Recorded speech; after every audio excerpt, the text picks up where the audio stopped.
of the IGC, and I'm going to be sharing this first part of the session.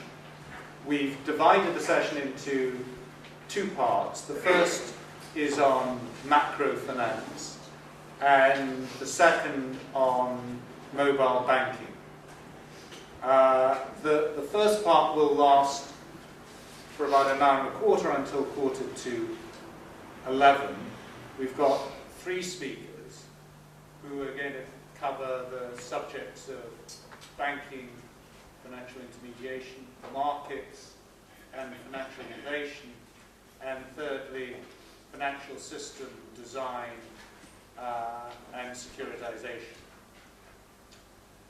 The purpose of today is to really identify what issues are at the focus of policy discussions and debates in the finance area, and then to try and identify how the academics involved in IGC can take forward those policy issues and develop an academic program and research from it.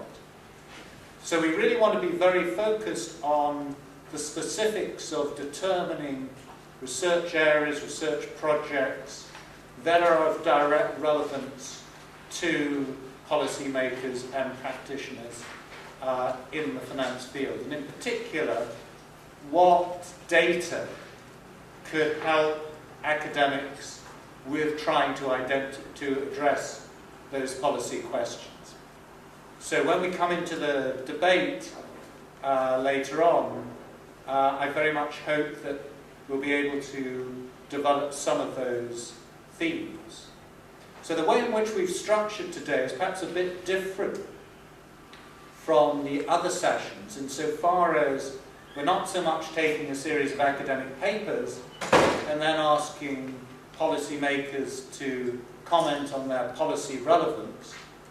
We're flipping that on its head and saying, let's have presentations from policymakers about what the real issues are, and then opening it up to debate as to not only what those issues really mean in practice, but also how they can be taken forward in a research sense.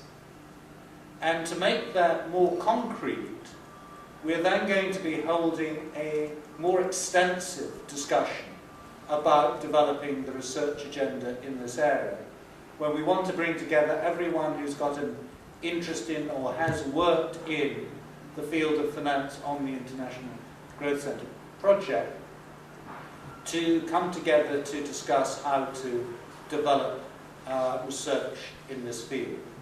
So if you're interested in participating in that brainstorming session, it's going to happen on Tuesday, November the 15th. It will probably be an all-day event, and we'd be delighted if any of you were interested in participating in that event. So we'll now have the three presentations. Each of the speakers will speak for 20 minutes, and I'll keep them quite strictly to that, with a view that we've then got plenty of time to raise discussion about research coming out of that. Okay, so the first presentation is going to be by Subir Gokhan. Subir is Deputy Governor of Reserve Bank of India. He's previously been the Chief Economist of Standard & Poor's Asia Pacific operations. He studied at St. Xavier College in Mumbai and the Delhi School of Economics, and he has a doctorate from Case Western Reserve University. Subir is going to talk about the role of banks and financial intermediaries. So, Subir, over to you. Thank you, Colin. Thank you for inviting me to speak at the session. As you said, I think it is a bit of a reverse of the traditional flow. So I think that gives it a special utility. I'm not sure that I'm going to immediately provoke 10 research projects from the 20 minutes of content that I have. But this is just a few, let's say, thoughts that I try and grapple with in terms of correlating between an operational or policy agenda and research agenda, which we of course have within the bank itself. So I tried to look at the questions that I was given from these two perspectives. There is a macro regulatory stability perspective to banking, and there is also a development perspective. I'm trying to sort of provide some thoughts on both. So when Viral sent me the brief, he asked me to address 4 questions. I could choose any of them, add more if I wanted. I decided to stick to the 4 that I was originally sent because it does have a nice structure. So the 4 questions that I was asked to address, one is the past, present and future role of commercial banks, which is the sort of span of both the macro and the development agendas. Financial inclusion, very specifically on the development agenda, but may have some macro implications as well. The issue of transmission. On this question, I think I have perhaps the least substantive evidence to present, but there are a number of questions that arise, and I will try and talk about those a little bit. And finally, the macro context, where I'm really trying to draw on recent experience in terms of the central bank managing the crisis and the role of the banking system in doing that. Okay, so let me talk a little bit about the past, present and future role of commercial banks. And it's a fairly straightforward answer, at least in the Indian context. And it is straightforward because over the last 4 decades, banks have essentially been central. In the past, they have been the dominant form of financial intermediation. Shamla, you want to? That's what I was thinking. No, I thought I'll go. I may be blocking. Actually, my face of the pigment. So when we look at bank deposits, and I'm not really going to pay much attention to the others because they're quite small, the share has been very significant.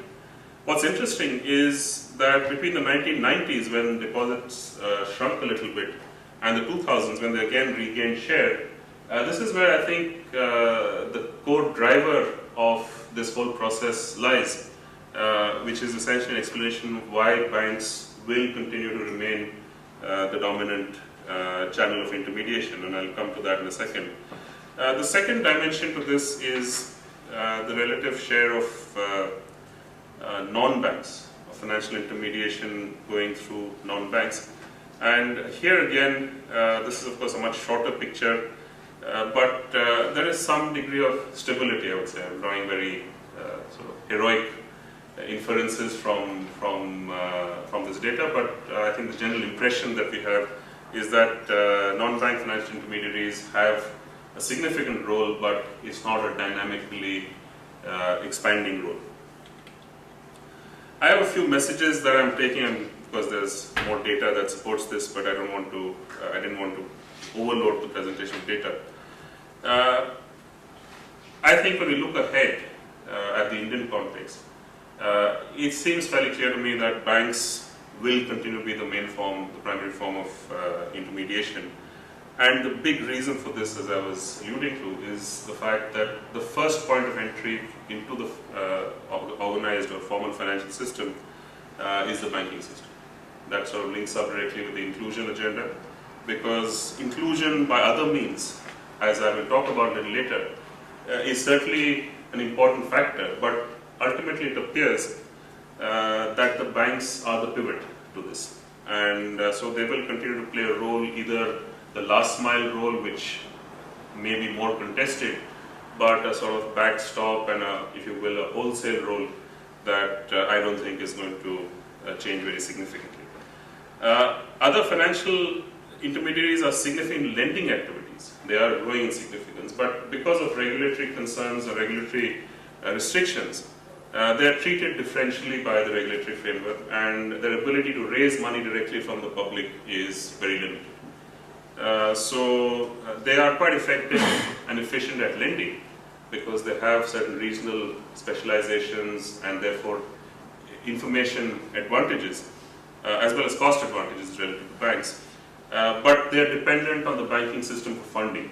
So I would call this a sort of hub and spoke system. And I think a research question that to my mind immediately rises from this is this hub and spoke system an efficient way of intermediating? Are we taking full advantage of the safety, the regulatory cushion that banks provide with the so operational, informational and regional efficiencies that non-banks can perhaps generate? Now, as a system, we see this working quite well, but obviously that is the outcome of a series of different or a combination of different factors. I think the research question is whether this whole framework can be arranged more efficiently, whether there are gains to be had from a differential treatment or changing the regulatory treatment of non-bank intermediaries.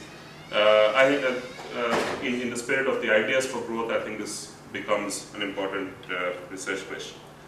Let me talk about financial inclusion, both outside and inside the banking system. And here, I think the key issue for me, and I'm drawing on a speech that I gave recently, is ultimately the driver of inclusion must be the customer, must be the person who is being included in the system. We tend to have a little bit of a top-down approach to inclusion, saying, look, we know what's good for the guy on the street, so let's do it that way. But ultimately, we have to be thinking about what needs financial services are going to satisfy to this very heterogeneous bunch of individuals that we're trying to talk about. We don't have very much penetration of many services. Bank accounts are plentiful, 60% of the population has bank accounts. But as we know from observation, many of these are dormant accounts. They are on paper and not really providing any utility to the account holder. So when you look at how people use, or the, let's say, the distribution of financial service delivery across customers, a lot of people still, as 41% or 42% in rural areas, this would be data for about 2004-05, so it's perhaps changed a little bit, but not substantially, I would imagine. Still keep cash. They still keep cash at home, basically suggesting that they don't have very efficient or functional access to the financial system for whatever reason. Maybe they're far away, maybe they are intimidated by the way banks operate. I mean, all of these factors come out very clearly when you talk to people at this level. But once they're in the system, clearly the bank remains the dominant provider. So when you look at that distribution, anybody using anything outside cash or banks is very small. And what this suggests is that the financial system as a whole is not yet at a level where it can offer the kind of services that people need. And it's very important to match this delivery up with motivations. So I have two slides on motivations. One is motivation to save. And I think the four most important motivations there: emergency, so that suggests a risk and a risk mitigation motivation, which clearly the system is not providing. So how do you do this? Your own cash, you informal financial markets, you pledge your assets, friends and relatives. These are the ways in which people access money for motivation. So that this is a motivation to save. Education of children, very important. Old age security and social ceremonies. How does one cater to all of these? I had a very interesting visit to an organization that Shama is associated with at one of their branches. And we're just trying to run a simulation on how much a person would have to save in order to be able to finance their daughter's wedding ceremonies, which were expected to take place about 4 or 5 years from that point. It was about 15 times their monthly income. So that just suggests the disparities that we have to deal with in the financial system. And social ceremonies, at least in the Indian context, are almost obligatory. It's very, very difficult to use the excuse that we don't have money to avoid performing these ceremonies.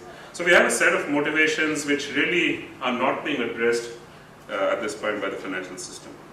Motivations to borrow, similar picture. Essentially, risk mitigation is an absolutely critical driver. We have financial emergencies and medical emergencies as being very dominant features, very dominant factors in the household motivation to borrow. And their ability to meet these from the formal financial system is very limited. So I think the research agenda, if you will, I'll come to messages. I'll do 2 more data slides and then come to messages. This is a pretty obvious outcome that the number of account holders increases in percentage as you go up the income ladder, but at the bottom the penetration is quite small. And in terms of credit, the poorer you are, the lower your income, the less chance you have of getting money from the organized financial system, and that is pretty obvious conclusions. So the messages that I want to take out or send out from here, one is that the fact that banks have the greatest penetration right now, so 60% of people have bank accounts, which maybe they don't use very much, but they can. The banking system offers the best foundation, basis for penetration, for inclusion strategy. But the range of services being offered by the system currently, and also what banks can meaningfully offer under the regulatory framework that they operate in, is still quite low and is not entirely matched with the motivations that people have for either saving or borrowing. So here is where the research agenda says it's more of a strategic agenda, which is, how do you match this very clearly defined need for financial services with the institutional capability that the system has. Right now there is a complete mismatch, and what I'm suggesting here is a sort of piggyback model, which is how do we build on the existing penetration of banks in order to reach out with other service deliveries, other service channels to offer this. So that's, to my mind, the organizational and strategic question that arises from this experience. The third question, evidence on transmission of credit growth. Well, one way of looking at this is to say, look, how much does the banking system actually matter in the whole, in the context of the real economy? And one way of looking at that is whether people are actually using the banks or not, because if they don't use the banks, then transmission is obviously going to be limited. In terms of actually using the banking system, it appears that you have fairly high penetration. Certainly, virtually all urban residents have a bank account. Again, we're not very sure how effectively they're used, but we do have a high degree of penetration. It can be better, but it's something that is improving over time. In terms of credit, though, that's not such a positive story. So people who want to place money with banks are finding it obviously easy and attractive to do so. People who want to borrow money from banks are still some distance away, and that means relying on various other sources. And this is a little bit of a diversion, but I want to just flag it because it's an important issue in the Indian context, is that banks have become, over the last few years, major funders of infrastructure. And this creates all kinds of issues in relation to asset liability mismatches, because banks should not be borrowing short and lending long. But for a variety of reasons, they have started to play that role. So in a sense, the growth of infrastructure, at least in the short term, is going to depend on the ability of banks to continue to finance this. Now, again, messages that I want to send, and perhaps some research questions that come out of this. Differential or disparity between access in terms of savings and lending or borrowing. Transmission through deposit rates appears to be quite strong. People are responding to rising rates by putting more deposits into the banking system. but through lending, it may not be so strong. So if we're talking about monetary policy, which is my domain, that if people say, well, if banks raise interest rates, so what's the big deal? It's not, people aren't borrowing from banks anyway, so how does it matter?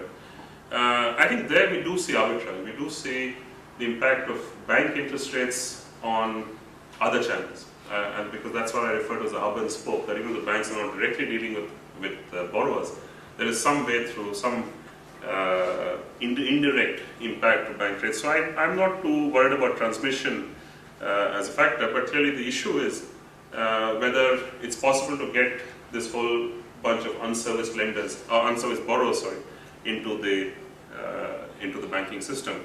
And more importantly, to my mind, is differentiation, which is that we keep hearing from our consultations that some segments of industry, in particular small and medium enterprises, tend to get the short shrift when banks are under stress. This is the segment that suffers. And so differentiated treatment of borrowers is something that I think would be an important research issue. And there's a very interesting paper that I was a discussant for on Monday, which is the link between banks' abilities to raise finance from outside, because this is the Peruvian context, and what impact it has on the companies that borrow from these banks. So sort of differentiation coming out very clearly in that analysis. I think that's a larger, broader question that one could address in dealing with this issue. A final issue, macro context, in the sort of potential tension or friction between domestic buoyancy and global sluggishness. What does the banking system do? Well, clearly the two conditions exert contradictory forces in the banking system. If domestic conditions are buoyant, if the central bank's inclination is to tighten liquidity, through monetary actions, but the global situation is threatening, you want to increase liquidity.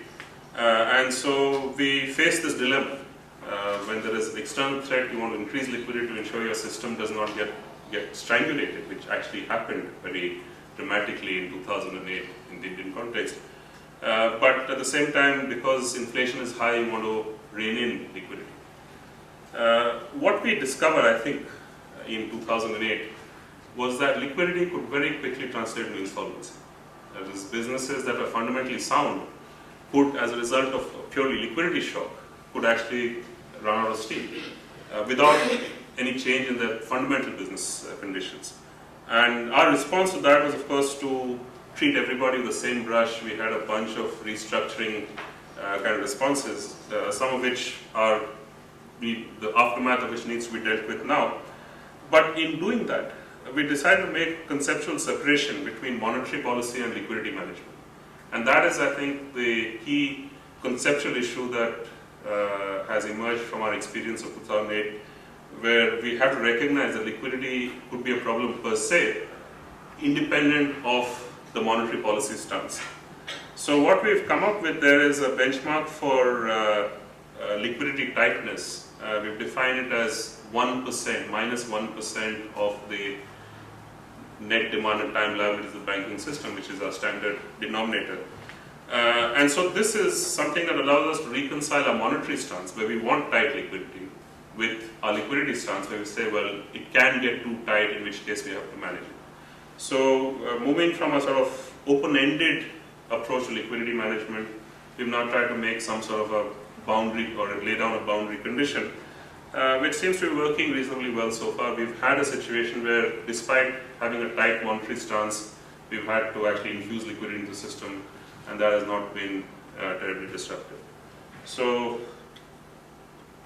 that was my last slide. I hope I was within time limits. You've done brilliantly, absolutely perfect. So thank you very much indeed. That's Rushta. She's going to talk on financial innovations and market development. You just need to go down. Oh, just go down. Sorry. It's literally on there. Oh, yeah, it's continuous. You told me that. There you go. So, thanks, thank you, Pauline, and thank the IGC for inviting me to speak at the this event. In fact, the topic that we discussed with Vidal, that I decided to take up was really this whole issue about financial innovation, development and economic growth. And really what I want to bring to this presentation is our own experience in developing markets, whether it's the cash markets or the derivative markets. It's quite different from what academics think. There's been so much academic work in finance, and I'm not an academic at all. So really, the translating all this academic work in finance into real implementation and how one actually develops markets is quite a is quite a revelation by itself.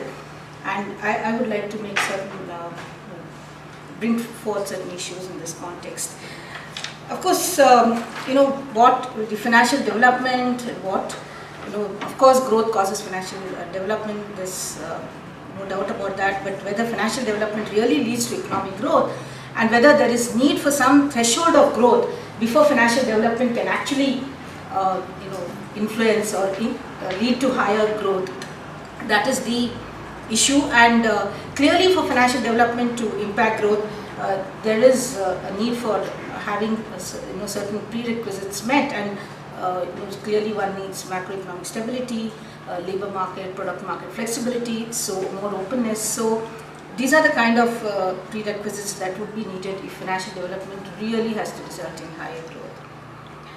So theoretically, yes, it should lead because of all these factors that I mentioned here, one of the points that keeps coming up, one of the real motivation for financial development seems to be really, pursuit of complete markets. That you need all markets. That you need not just the cash market. You need the OTC. You need the exchange traded derivatives. I mean, do we need in respect of emerging markets? Do we really need it for purpose of getting growth? So a lot of financial innovations have had positive impact in mobilizing savings, in improving the efficiency of the intermediation function, payment systems, and in allocating and managing financial risk. So clearly, we are not, there's no point in debating about whether innovation is necessary. It's clearly necessary, particularly in our context, and in the mobile banking session and various other sessions that you'll be having. It's so important to get technology into financial services more than ever, particularly for financial inclusion. All the innovations in the payment systems, credit cards, various electronic transfers, all these have had major benefits for growth and for inclusion. So really one is not debating such kind of innovations. Where you have technology being used in finance in order to improve the whole intermediation function and the transfer of funds. It's such an important point. It's so important for the poor, particularly the transfers, the fund transfers. And then we've had innovation like venture capital and private equity. Of course, venture capital, I don't know whether it really comes into the category of financial services in the real sense. It's been very helpful. It's been a great innovation to spur new technologies. But we are really concerned with kind of innovations that get spurred merely because there's excess liquidity and monetary policy is very accommodative, huge amount of funds coming into the financial system. The kind of innovation that we really need is innovation to improve the ability of the banking sector to perform its primary functions of intermediation. So again here, for any innovation to have an impact, you need to have a basic framework in any country. And for the kind of innovation that one talks about, the more complicated, complex innovation, the participants in these markets have to be reasonably sophisticated, otherwise they wouldn't be able to understand the complexity. And here when I say that sophistication should also not be concentrated in a few participants and their skewness, I'm even talking about the financial system itself. For instance, in India, we have the public sector banks, the private sector banks, and the foreign banks. The foreign banks are very, very sophisticated. In fact, they are the ones who actually do the selling of the products. We've had cases where the domestic banks have purchased these products from the foreign banks without even understanding them, and again sold it to their own clients. So in the derivatives, complex exotic derivatives that created problems not just in India, in several emerging markets, whether it is Brazil, Korea, Mexico, many countries, the same derivative products were sold by the foreign banks or the overseas institutions to the domestic banks, and the domestic banks were simply taking all the credit risk of the companies to whom they were again selling this product. Nobody knew how the product was priced. So when I talk about the sophistication, just not the buyers, even the banking sector itself in India, we have a whole lot of institutions that just don't understand the product but keep buying them, just because they have some clients who would want these products. Legal framework, netting, very important. That unless you have the netting to be legalized, you can't have a derivatives market. And then market infrastructure in terms of clearing, settlement, reasonably liquid and deep cash market, and an environment that fosters financial stability. See, when one talks about market development, financial stability has never been a consideration in market development. And when we talk about securities regulation, particularly, the securities regulators have always been concerned with investor protection, with code of conduct, with the market conduct, and not financial stability at all. So this is where I think, how do you bring the financial stability aspect of market regulation to the securities market is another topic one should do greater research. Although the Financial Stability Board has now, is now focusing on this, but how exactly one comes up with policies that fosters financial stability in markets is really is an issue for further research. Now, once again, when one talks about financial stability and the cash market and the derivatives markets, is there a need for sequencing? Can we develop derivative markets even when the cash markets are not very liquid? Whether this could become counterproductive? And what are the circumstances in which derivatives markets can flourish when cash markets don't? In fact, we tried hard in India to have certain derivatives markets even when the cash markets are not very liquid. Because there is a view that you need all markets, and maybe then you can have, the derivatives markets can influence the cash markets, and maybe the cash markets grow, and maybe there will be better price discovery. But I'm not very sure about that. So because the basic requirements of development of markets, whether it is of cash markets or of derivatives markets, are the same. And in fact, for derivatives, it is even more onerous in terms of sophistication. So these are some of the issues that keep coming up in our own policy making, in our own dilemmas. And here, I just thought, let's say we have introduced some derivatives, even when the cash markets were not very liquid. What really drives this? Why is there such a need for derivatives, and why are market participants insisting that we have the derivatives markets, that we can have derivatives markets, even if the cash market is not very liquid? Is really that the cash markets are basically more difficult because you need to lay out the funds. You cannot just leverage the way you leverage in the derivatives markets. Similarly, it is possible to speculate much more in the derivatives markets rather than the cash markets. So probably some of the market participants do think that we need derivatives mainly to speculate on exchange rates, on interest rates, irrespective of whether the cash markets are broad or are deep enough and liquid enough to provide the pricing for the derivatives. And why I'm saying that the derivatives and the trade as standalone products will not have a linkage with the underlying is because ultimately the prices for derivatives have to be linked to the cash market pricing. The underlying pricing, the reference rate for settling derivatives has to be the underlying cash market pricing.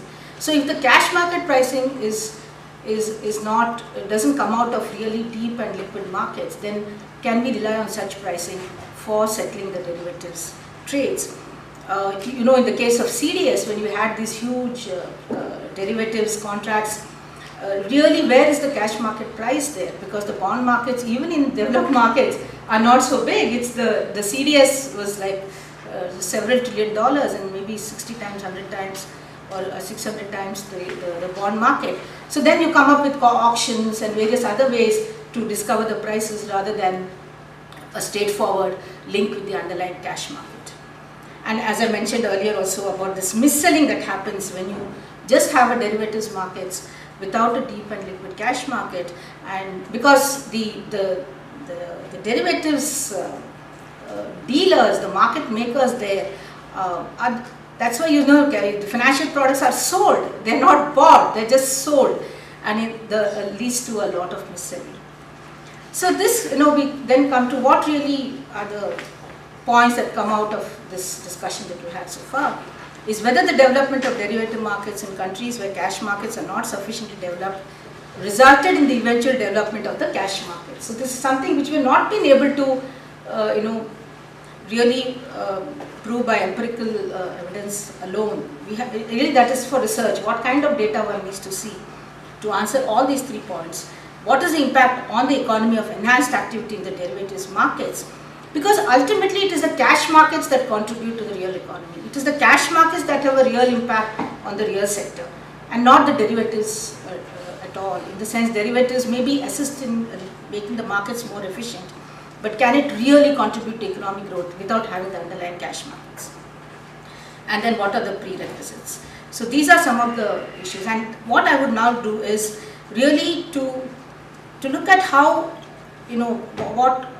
how we manage some of these dilemmas and how we've not been able to manage also some of them. Well, whenever we talk about derivatives, we invariably think about what is the motive for the derivative and why is there such a pressure to have all the derivatives products. Clearly, I don't need to dwell too much on this. You all know about the regulatory arbitrage. And here it is not just the capital account regulations. Then we have this issue about the liquidity regulations.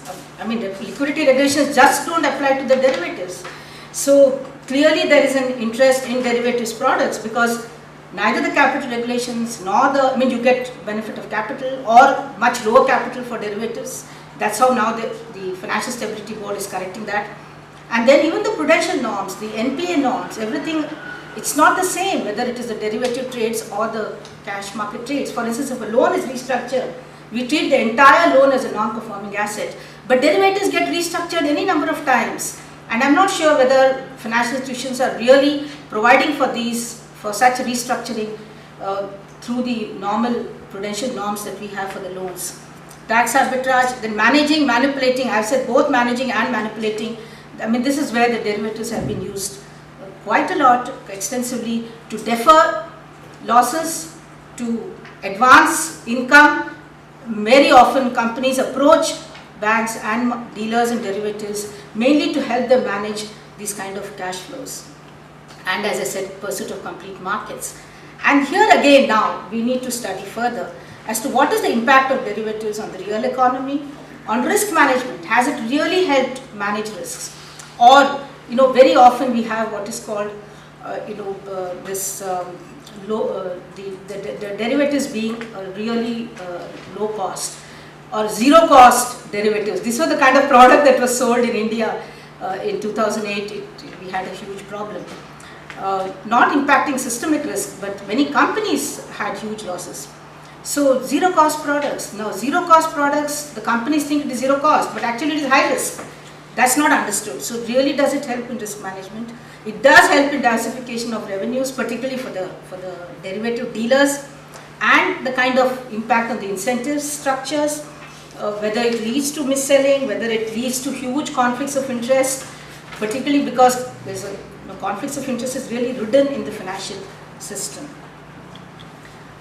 And then now, how have we approached financial innovation in India? We have, unlike the various other countries in the world, we've got a regulatory framework for OTC derivatives from the beginning. We always had a regulation of the OTC market. Then there's gradual and calibrated introduction of products. For instance, we did develop the bond market first, particularly the government bond market. And I can say from personal experience, it's not easy it's not a short-term issue that you can overnight develop bond markets.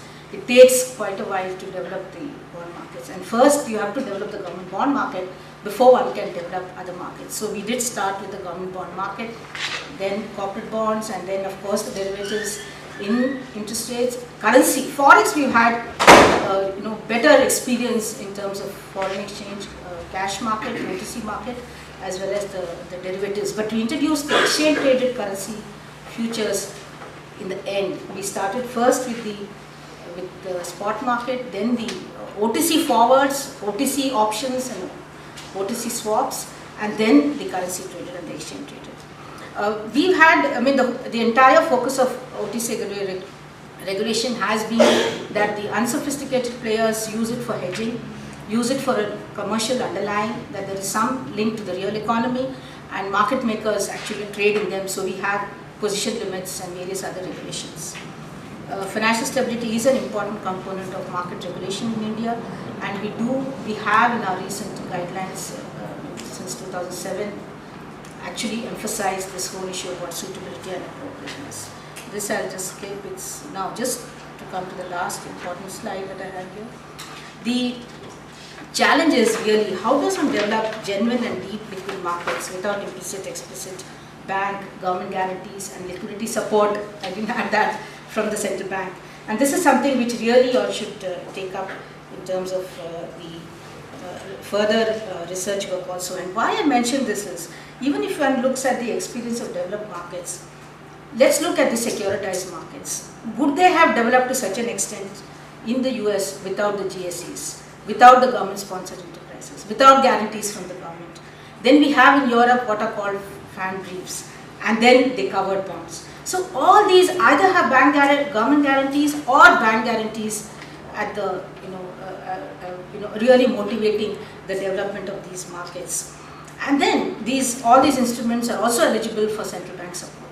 So do these become the prerequisites for development of some of these markets, that we must have some kind of public sector guarantees, that we should have the central bank liquidity support? And is it really from the stability point of view, is this the way to go?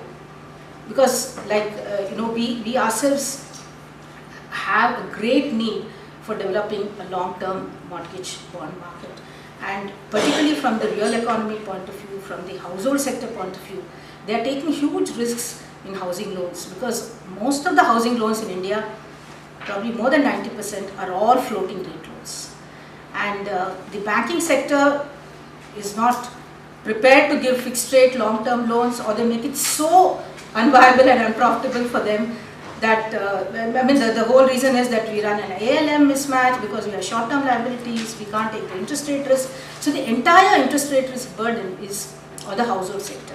So in such a scenario, how do we develop a long-term mortgage bond market where households have a choice of getting fixed rate long-term mortgages? Do we need public sector intervention? If so, what is the kind of intervention that is needed? We do have a national housing bank where they are trying to set up a mortgage guarantee company. But because of the experience of this crisis, we've had to have a regulatory framework for mortgage guarantee companies in terms of having liquidity, capital regulations, capital adequacy regulations.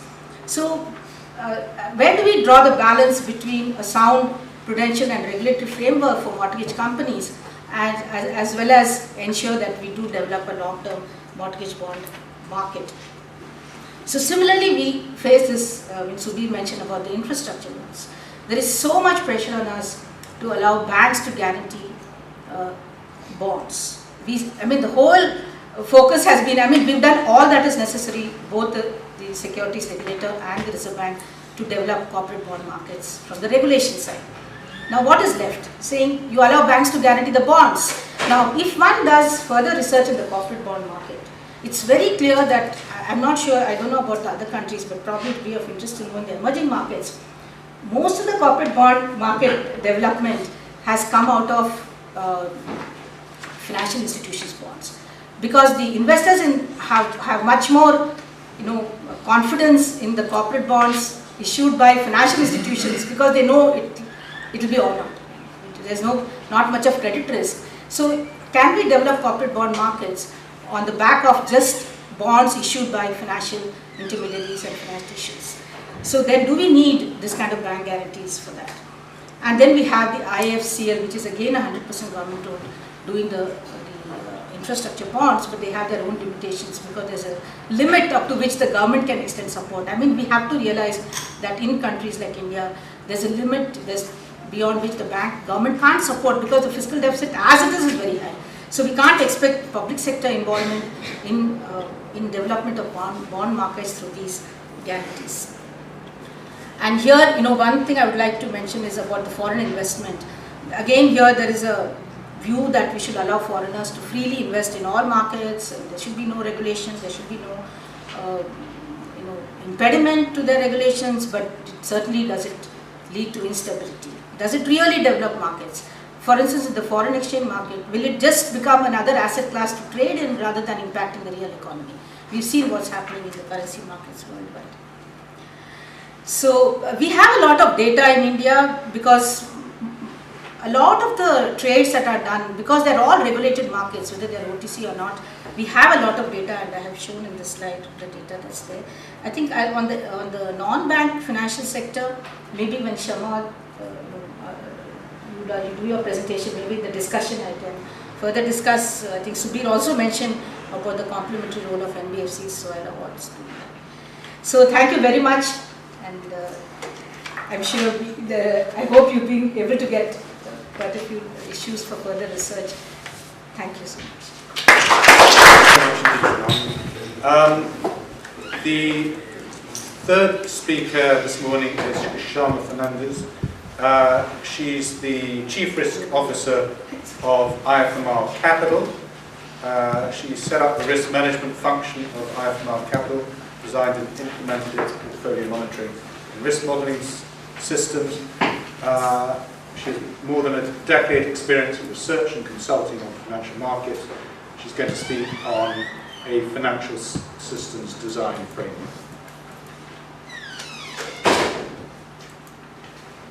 Good morning, everybody. So it's a very difficult task set here, and unfortunately I don't have the luxury of the overview of the macroeconomy that the two speakers before me have. So what I'm really going to try to do in this next 15-20 minutes is sort of give a sense of the ideas that we have in terms of how does one really look at financial systems design, not from a top-down approach, but perhaps from a bottom-up approach. It sort of builds on a little work that we've been doing at the grassroots in the Indian economy, and I'm sort of trying to see how can all of that fit within the whole framework of financial system design.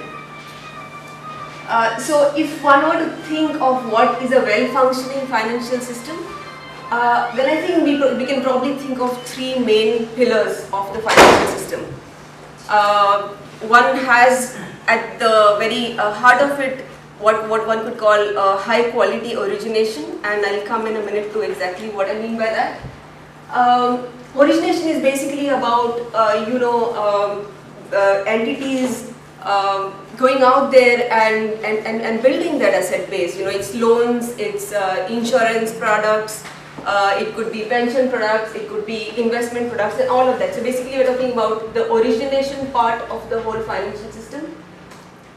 It may not always be the case that entities who are really good in terms of originating these assets or originating these products actually have the ability or the risk capacity to really hold on to these products. So we're saying these are good channels for origination, not always necessarily good for retaining that risk. Is there a case then for actually having these high quality originators originate those products and then sort of transmit that risk from their balance sheets onto balance sheets of aggregators who are better placed to hold that risk? So we're saying that the next then block or pillar is basically the orderly risk transmission. How does one design orderly risk transmission mechanisms to actually move the risk between high quality originators and aggregators? And the third pillar, of course, is a robust aggregation system. How does one build that? How does one make sure that all the incentives are well designed and in place to make sure that the whole system functions well? And overriding this whole system is actually the regulatory framework, which is sort of very, very important to make sure that the system really functions in a very stable manner. So in all my presentation, I'm not going to talk much about the whole regulatory framework, because in some sense it's given. Unless you have a solid regulatory framework in place, this equilibrium will really be tough to achieve and maintain. So, like I said, what are we saying? We are saying that these are basically, this involves providing households and firms with basically financial products and services that enable them to manage both their liquidity as well as risk. So, in terms of liquidity, we are talking about savings products, we are talking about investment products, we are talking about loans, and in terms of risks, there's some amount of risk transfer that must happen from households to sort of enable them to manage their situation. And we're saying that high quality origination is actually one that enables all of this to happen in a smooth, convenient and affordable manner. So what are the key issues in terms of origination? We have a large array of institutions out there, like banks, like NBFCs, like post offices, insurance companies. You have AMCs, cooperative societies, self-help groups and the like. And there was some breakup that Dr. Gogan gave in terms of what is the share of all of these in terms of the Indian economy. What is it that we see in terms of the key patterns that we are seeing here? We are seeing that origination is typically dominated by a few product manufacturers. I call them manufacturers here. Who actually have proprietary distribution networks, and there's some amount of cross-selling, basically saying that it could be a bank that typically does loans, but it also sort of enables selling of their mutual fund products, selling of insurance and so on and so forth. This number here is a little underestimated. The number that I saw in the presentation earlier in the day is 60%. So we basically one is saying that the outreach of originators is really very limited. This number is really skewed as far as the rural sectors are concerned. A lot of households do have bank accounts, but those bank accounts are not really being used. So one really needs to think in terms of what is the outcome of that. We are saying that because of the kind of income that households have, one is the issue of the inability to actually measure household income. It's extremely tough when you look at a rural household to get a sense of what is the cash flow, where is the money coming from. Is it labor, is it livestock, is it agriculture, and so on. And the other thing is of course the inherent income volatility itself. Now given both of this together, it's extremely difficult to look at a household and say what is the borrowing capacity of this household and what's the best I can do for this. So that itself becomes a very big challenge in terms of an originator reaching out to these households. And finally, probably as a consequence of this, you also have a lot of informal originators who dominate that space. One of the reasons could be because of the kind of access they provide. The other reason could also be because of the proximity that they have in terms of the end user. And third could also be the kind of risks they are willing to take.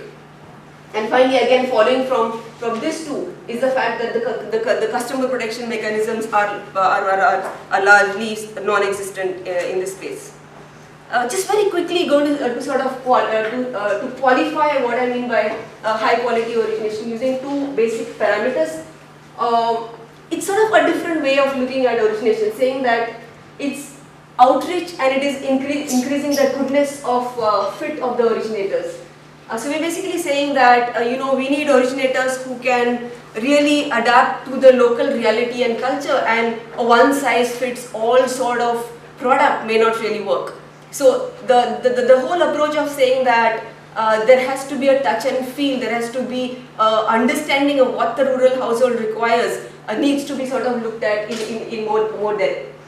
Also saying that the financial products and services that actually get delivered to the customer, for that asset class probably need a combination of what one would call as hard as well as soft information.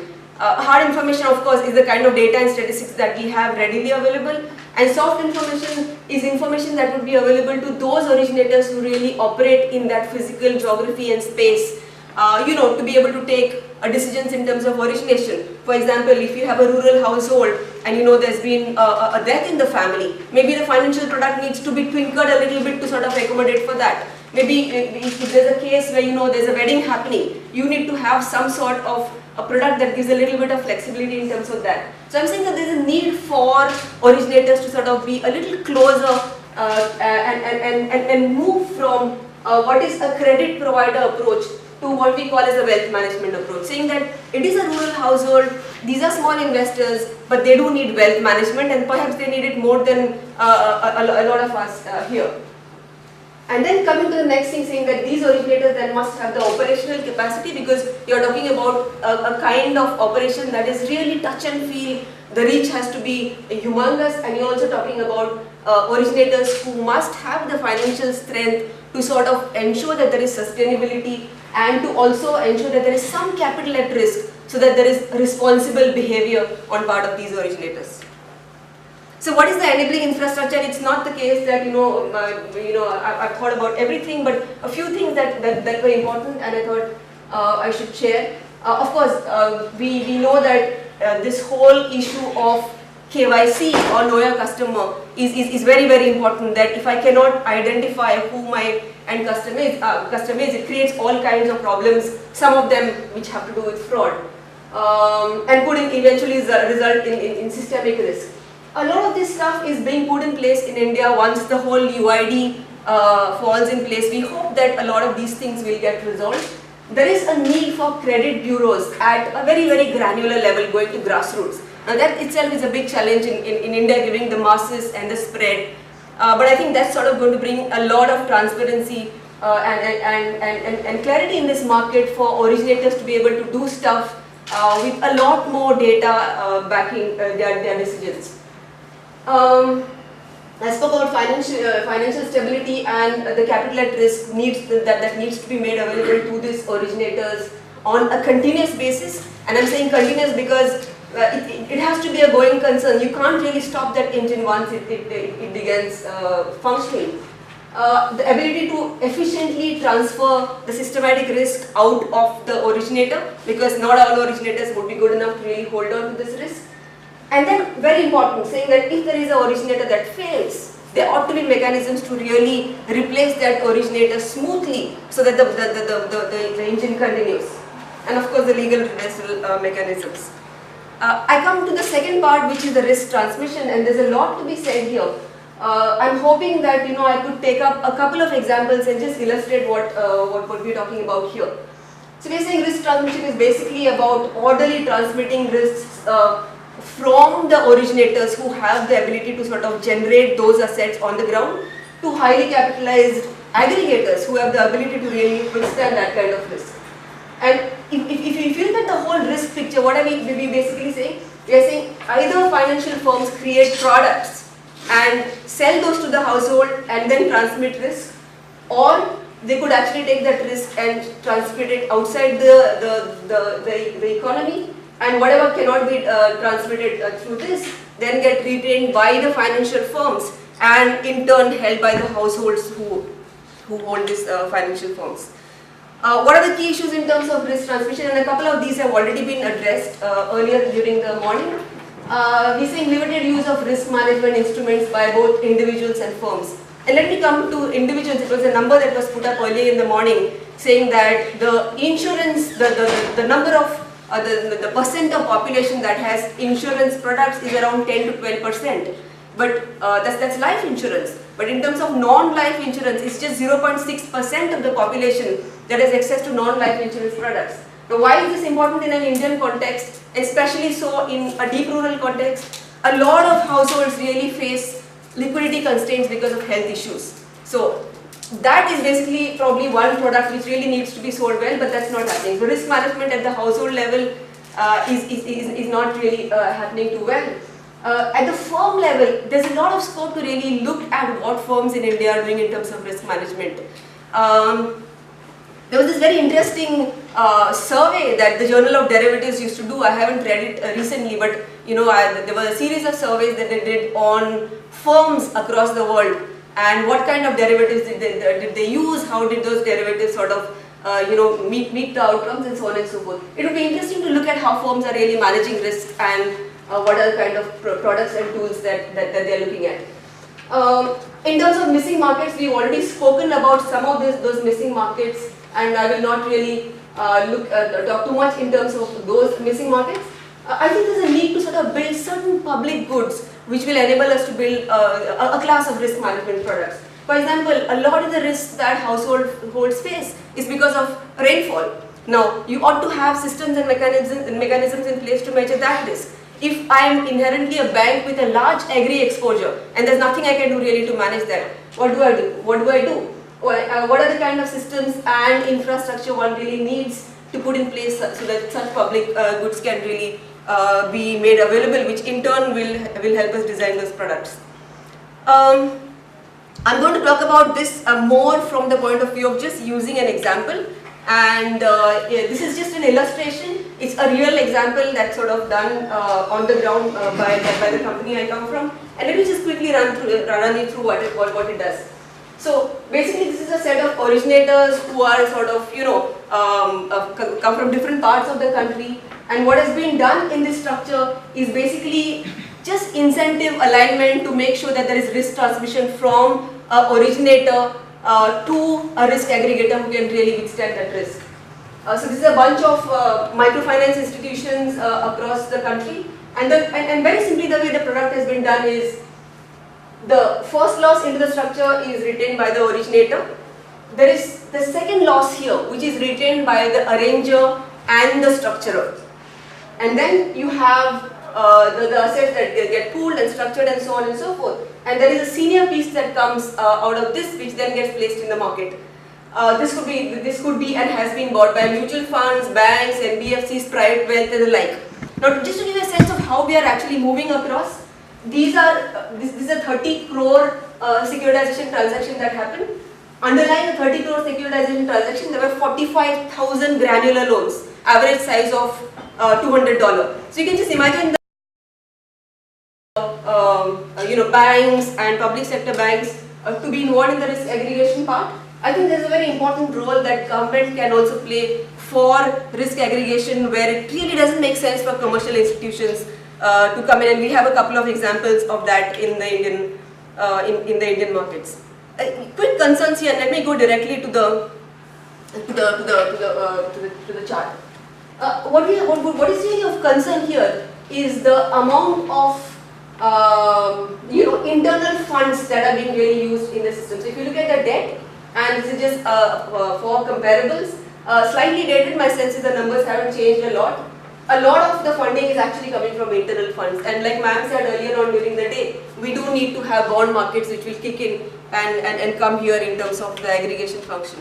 Are the aggregators big enough? The top 10 firms in India, if you look at the total size of the firm vis-a-vis the single borrower limits of the largest banks in India, the picture speaks for itself. So clearly there is a need for bringing in more kinds of aggregators. No answers to that, but clearly one can see the mismatch in this picture. What is the kind of enabling infrastructure? We need to have mechanisms which will help this transfer, liquid markets, regulators, regulations in place for each of these markets to enable systemic stability and all of that. And I think what is really required also is two aspects of risk. One is to look at what is the risk that the aggregator itself is taking in terms of the entity it's working with. And secondly, what is the risk that the aggregator actually is building onto itself? I think both of these are different aspects. And one way to really manage this risk is to make sure that there is as much information as possible on both of these aspects. One, who is the entity who is being lent to, and what is the kind of risk that the aggregator is holding because of the complexity of the products that the aggregator holds. As they say, sunlight is the best disinfectant. Coming quickly to some questions, like I said, a wealth management approach versus a product approach, and I'm going to take just 2 minutes here. It's sometimes we are under the illusion that the poor don't really need sophistication. Because, what do they need? They need a loan account, they need a bank account, and they need a loan, or a couple of loans perhaps. There's a very interesting book that in which the authors talk about the portfolios of the poor, and they basically talk about how sophisticated financial lives the poor live. The number of financial transactions that a poor household does within a week is mind-boggling. So there is sort of a need to now look at the household not just as a recipient of a loan, but to look at the household as a recipient of wealth management.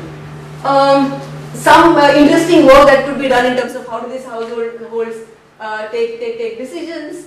I think there's a lot of interesting work that can be done here from the point of view of behavioral finance in this case. And here basically saying that does the information asymmetry between the provider and the buyer of financial services impact the way products get designed?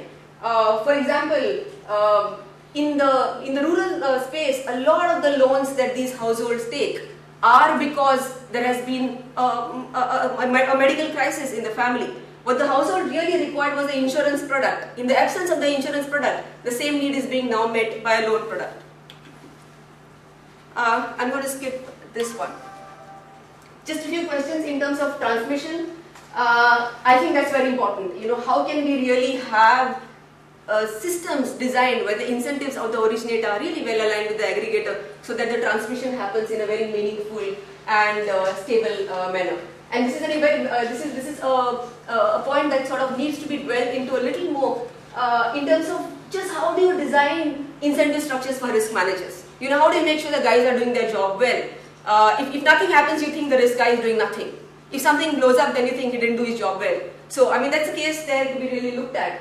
And an issue that also could be looked into is, should risk managers then come out of the business function so they have a better sense of what's going on the ground?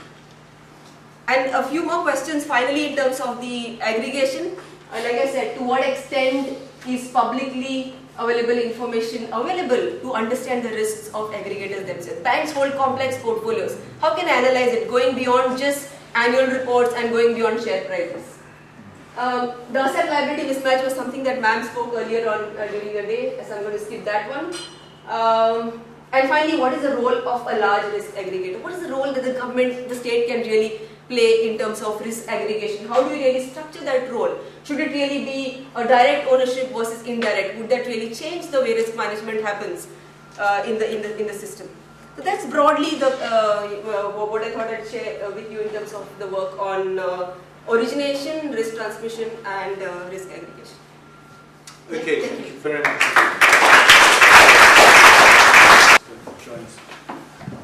Thank you.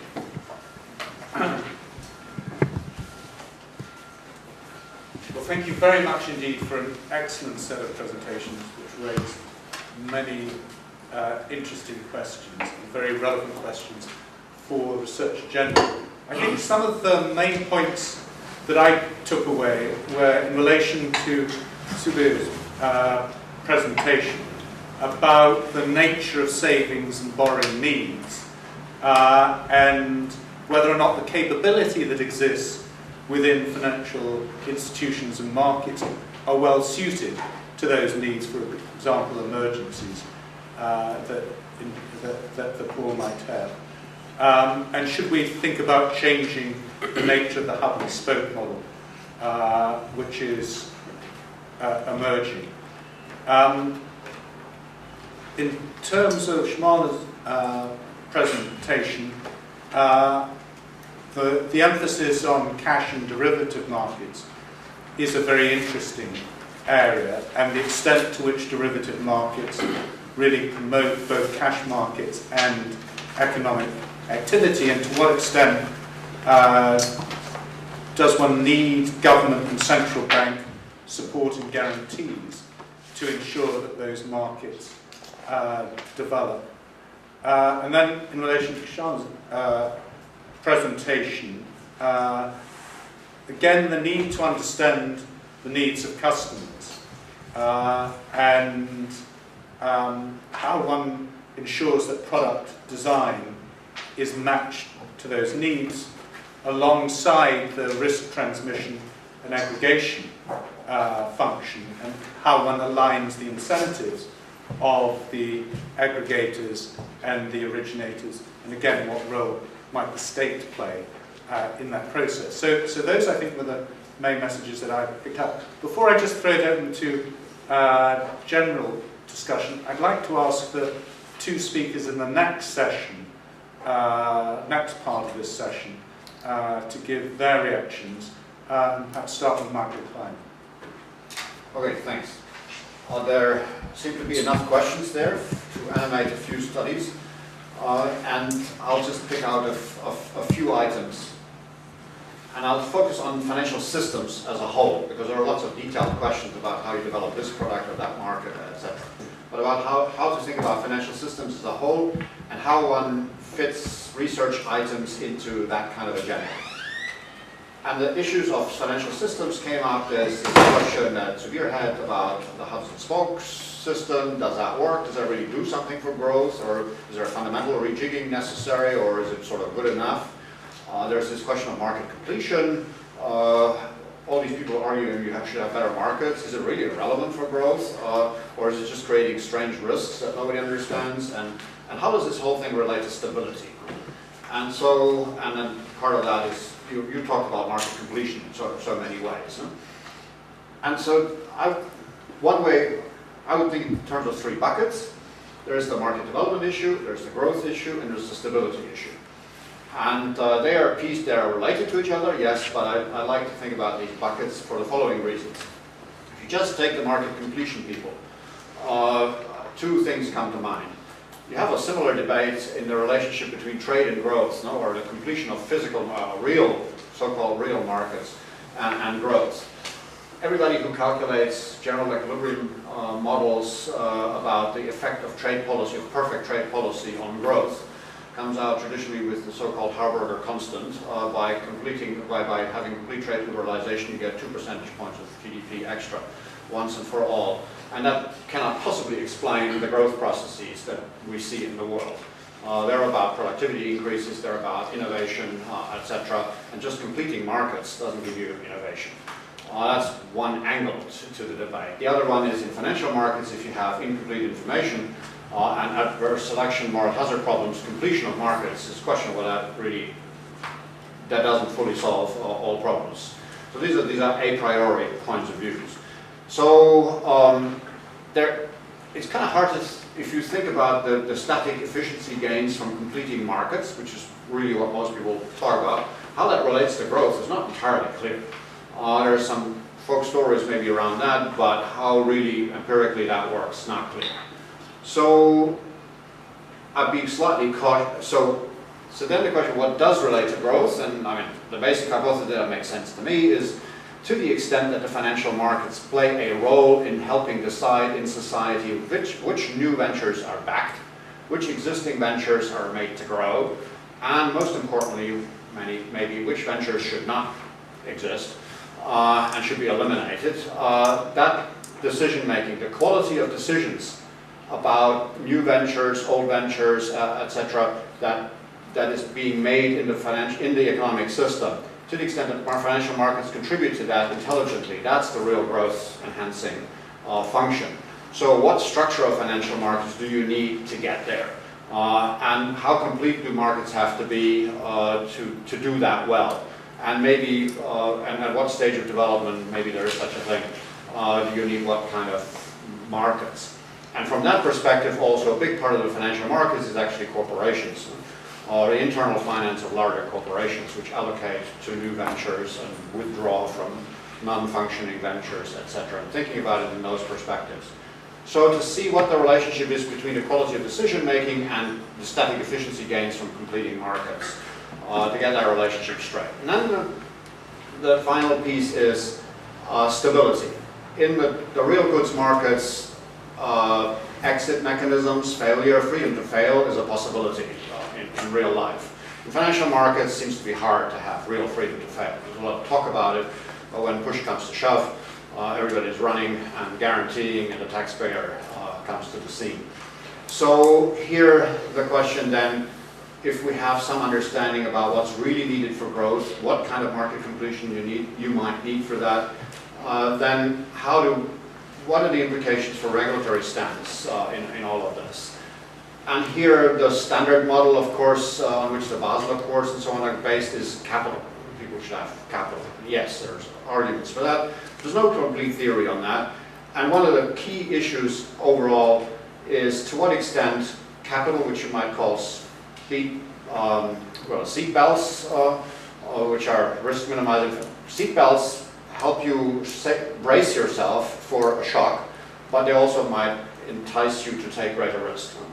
And so that gives rise to the debate that you will know from that the BIS has been involved in very much, whether it's speed belts or speed bumps, seat belts or speed bumps. So do you also need something that slows the system down? A somewhat arbitrary limit on the creation of new markets, somewhat arbitrary limit on the growth of markets. India, Serbia, Croatia were countries during the financial crisis where central bank governors somewhat arbitrarily limited the growth of certain financial markets. At the time they were under political fire. After the crash of the world, they were heroes.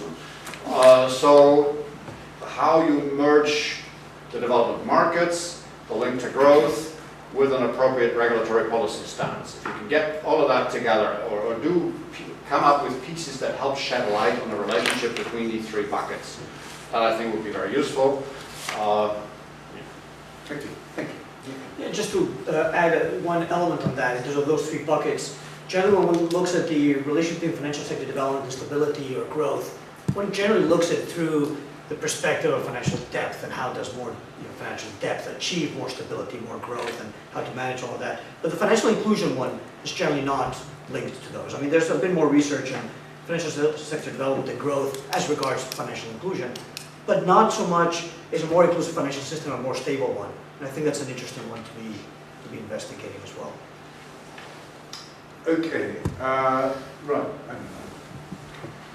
Nirvikar Singh, University of California, Santa Cruz. We've had three very rich presentations, and I'd like to offer a very simple proposition, just picking from all of this and saying, from an India perspective and from a growth perspective, what is the one area where I think the most attention is needed from the perspective of the potential benefits. And my starting point is this observation about the size distribution of Indian firms, the idea of a missing middle, that we don't have these firms in the middle. There's a lot of attention on micro enterprises, microfinance, but there's a lot of growth potential there. And the big firms use retained earnings, they generate a lot of profits, they take care of themselves. It's really this missing middle that needs attention, and I'd like to suggest that perhaps that's one area where financial institutions in India can be improved with the most bang for the buck.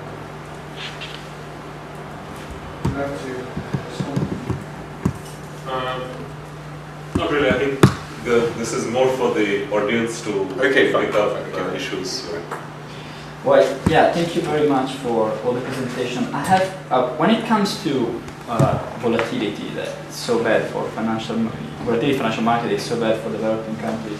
My question is, and I think it's probably too broad, but because you presented these interesting points and with your experience in central banking, which is the signal that these speculators receive?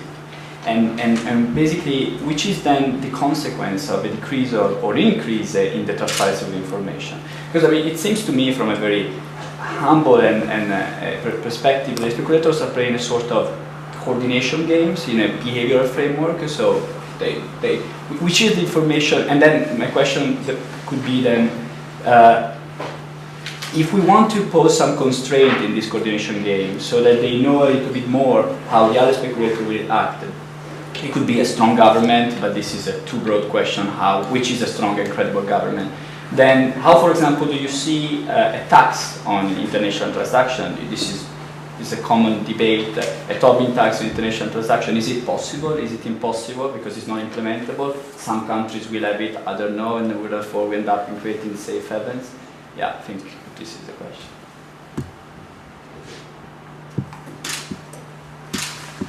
Okay, so perhaps we could just pick up on some of those themes and think about what sort of research agenda might come out of them. And perhaps first of all, starting off on the growth side. and the link between financial systems and economic development and growth. Could the panel perhaps just give their views on whether there has been sufficient attention given to the way in which perhaps on the lending side of the corporate sector, the sort of selection issues that Michael was raising, whether or not there's enough of an understanding of what goes on. I think this is, I think both Nirvikar's and Michael's points link up to a basic asymmetry in the access to finance, and that then raises the question of how these investment decisions are being made. I suppose the hypothesis could be that large corporates, because they have efficient internal capital markets, can actually generate growth internally and therefore become more dominant, which then sort of creates an even further sort of disparity or skewness, which is what Nirvikar is referring to. Whereas smaller ones are more dependent on the financial system, and to the extent that the system is not capable of assessing risk very effectively for whatever reason, there tends to be much more churn in that sector. I think a bank-dominated system tends to suffer this, because bank-dominated systems are essentially hard collateral-driven systems. They need to see salvageable or relatively liquid assets before they finance. They cannot finance on anticipation of earnings. So it tends to limit the ability of banks to finance growth by smaller companies. I think that's one issue there. And so the issue of the missing middle also relates to the issue of missing markets. There is a missing middle, probably at least for some reason, because there's a missing sort of market framework or market mechanism. That would be my general response to this. And the issue of a very important question on transparency, because it's something we grapple with. Clearly, there is no objective benchmark for transparency. Everybody thinks they're transparent, and often the sort of response to that is, what the hell are you talking about? So the best way to be transparent, I think, is to stick to very, very clearly objective criteria. And a tax, for example, becomes, I'm not sure implementation is that difficult in terms of actually capturing the transactions. But you can cause diversions, you cannot close up all the channels through which money flows. And you can certainly confuse people with respect to intent. Why are you doing it? How long is it being done for? What are the sort of larger objectives of this? Is it just to plug a particular short-term problem, or is there a longer-term issue to it? So my sense is the best way to deal with this is to avoid getting into situations which are subject to multiple interpretation, and therefore lead to multiple, let's say, strategies, which conflict with each other. But again, that's an ideal. It's not always easy to implement in practice. So transparency is to my mind a very nice concept in terms of black and white. You're either transparent or you're not. But in reality, it's really a matter of very, very, very fine degree. And what can be to one person a very clear statement of intent or of action is often interpreted by other people as very confusing. It depends on what mental framework or mental model you come in. Okay. Can I just ask you a quick clarifying question on this first comment? Do you see that there is a difference in large firms' ability to assess risk, or is it their ability to absorb or manage risk, and how do you see that mattering from a policy perspective? Well, having worked for a large firm, I think the ability to assess risk is not necessarily that great. If you were to take the average Fortune 500 company and look at the bad decisions, the decision they made that turned out bad, it would basically shock you, but mostly this is not given very much coverage. It's either the outstanding success or the outstanding failures. But my sense is that large companies make very large numbers of investment mistakes. But their ability to manage is much better because they have some objective criteria by which they shut businesses down. And that comes back to Michael's point that they are much better managers of exit because they can actually apply a guillotine and not hurt the larger sort of aggregate numbers, so shareholders aren't that upset about losing a chunk of revenue for whatever reason. And sentiment, I think, is the other thing. Typically, they're not managers are not very sentimental about shutting down businesses. That's the advantage. They do it at a very remote arm's length, way. So you're not really that what is called high investment in outcome is managing. That's one way to manage this process. Okay. So if we just pursue this first topic of growth and financial markets a little bit more, clearly a lot of the research today has been focused on the microfinance area. And what we're really talking about here is something that goes beyond that, to say, what about the SMEs? What about the larger company? And so the question is, how easy is it to move from the microfinance research agenda along the chain towards larger companies and larger institutions? Do the data sets exist, first of all? I mean, is there a lot of data in India that people could use for undertaking research of that sort? And there would be yes, there would be both corporate and banking data that gives us, I think, the ability to test not all of these hypotheses, but certainly some.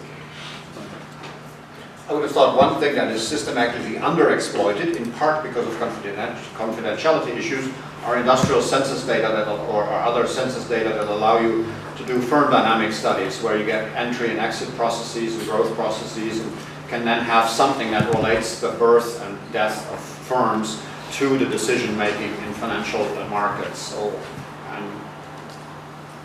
a lot of the larger banks in India have what is called the mid-corporate groups they have formed. So these are neither the large, to come to your question, neither the large firms nor the small. They do have, in fact, they are focusing on these mid-corporates, because the larger corporates have several alternatives to raise finance, and particularly the overseas funding. They raise funds overseas. Banks are ready to lend to them at the PLR rates, but it's the mid-corporate that there's money in it for the banks in terms of margins, and they really need bank financing. And these mid-corporates, in fact, should be able to go to the markets, and that is where the challenge is. How do we make these mid-corporates credit-worthy enough to the investors that invest in their bonds? Somehow that's what I was raising this issue, that I find I was looking at some other bond markets too, corporate bond markets. Clearly it is the financial institutions that have been able to raise bonds, and that is clearly the reason what you said, that they won't exit. Somehow they'll be paid and they are seen as more risk-free. Similarly, the public sector entities in India, the corporate bond market, if you see, about 60 to 80% are all either the public sector financial institutions or the public sector or the banks. And the public sector enterprises, the large ones like IOC and the big oil companies, they are able to raise bonds. But the mid-corporate group cannot. And that is where the issue about, how do you, this whole issue of moral hazard ridden in terms of giving either the bank guarantees or the corporate. We want to develop a genuine corporate bond market without bank guarantees, because once you have these bank guarantees, you can never get rid of it. And the investors get used to higher returns with bank guarantees. So they want zero risk assets with higher yields. They're got used to that kind of a thing. So that's where the challenge is. How do we give access to financial markets, not just the bond markets, all other markets, to the mid-corporates? And they are the ones who neither get the best rates nor the kind of... So following on that, what's your sense of what the constraints are? So because that seems like a very broad issue, and where I think we might be able to be helpful as researchers is trying to address where the constraints are to opening up that access to finance, be it a bond market or otherwise, for these mid corporates, and how to overcome those constraints. So what's your instinct on what's broken? It's really how you handle the credit risk there. Oh. And those of them, many who have been able to raise, at least a part of these amounts are mainly short-term funding. But it's really the credit risk issue. And that is where we said, okay, let's have a CDS. And maybe banks don't have to actually fund these businesses. They can simply guarantee the credit risk and take the credit risk. Now then, how do you develop the CDS market? Now we have introduced CDS with safeguards. We need to. See, actually the great challenge is how do you develop these derivative markets with required prudence? Because the market players, they invariably say, like when we had this repo and corporate bonds, just a margin of 7.5% on the bonds because they're illiquid. You can't just trade in them. Even they say, no, you should have much lower margins. So if you end up having very low margins, permit very high leverage, so how do you reconcile the stability considerations with this market thing? So in the CDS, what we have now introduced, we said, okay, banks can guarantee CDS, can guarantee the credit risk on the bond. So that way we hope that the corporate bond market for the mid-corporates will develop if banks take the credit risk. But then, you know, okay, they can, if they hold it on in their books, then you don't develop the market. They say we have to keep selling, buying to develop markets. But at least we are going to provide for that they can. But we really need to see how this market develops, because unless you have speculators and unless you have very high leverage, there won't, you know, players are not very keen. So, but we hope that somewhere at least we start with this product. Okay, so this whole area of funding of sort of small, medium-sized companies seems to be a key issue for research. That comes on then to the second issue about stability. And one of the things that struck me about both, in particular, Sharma's presentation, was that it sounds very much like the route we've been through in the UK and the US in particular over the last few years of developing ever more sophisticated derivative markets, originators, aggregators, transmitters, etc. And then the whole pack of cards collapses, even though we're supposed to have very sophisticated regulatory systems, etc. So how does one ensure that India or wherever, if it goes through this process, isn't going to experience the same sort of outcome?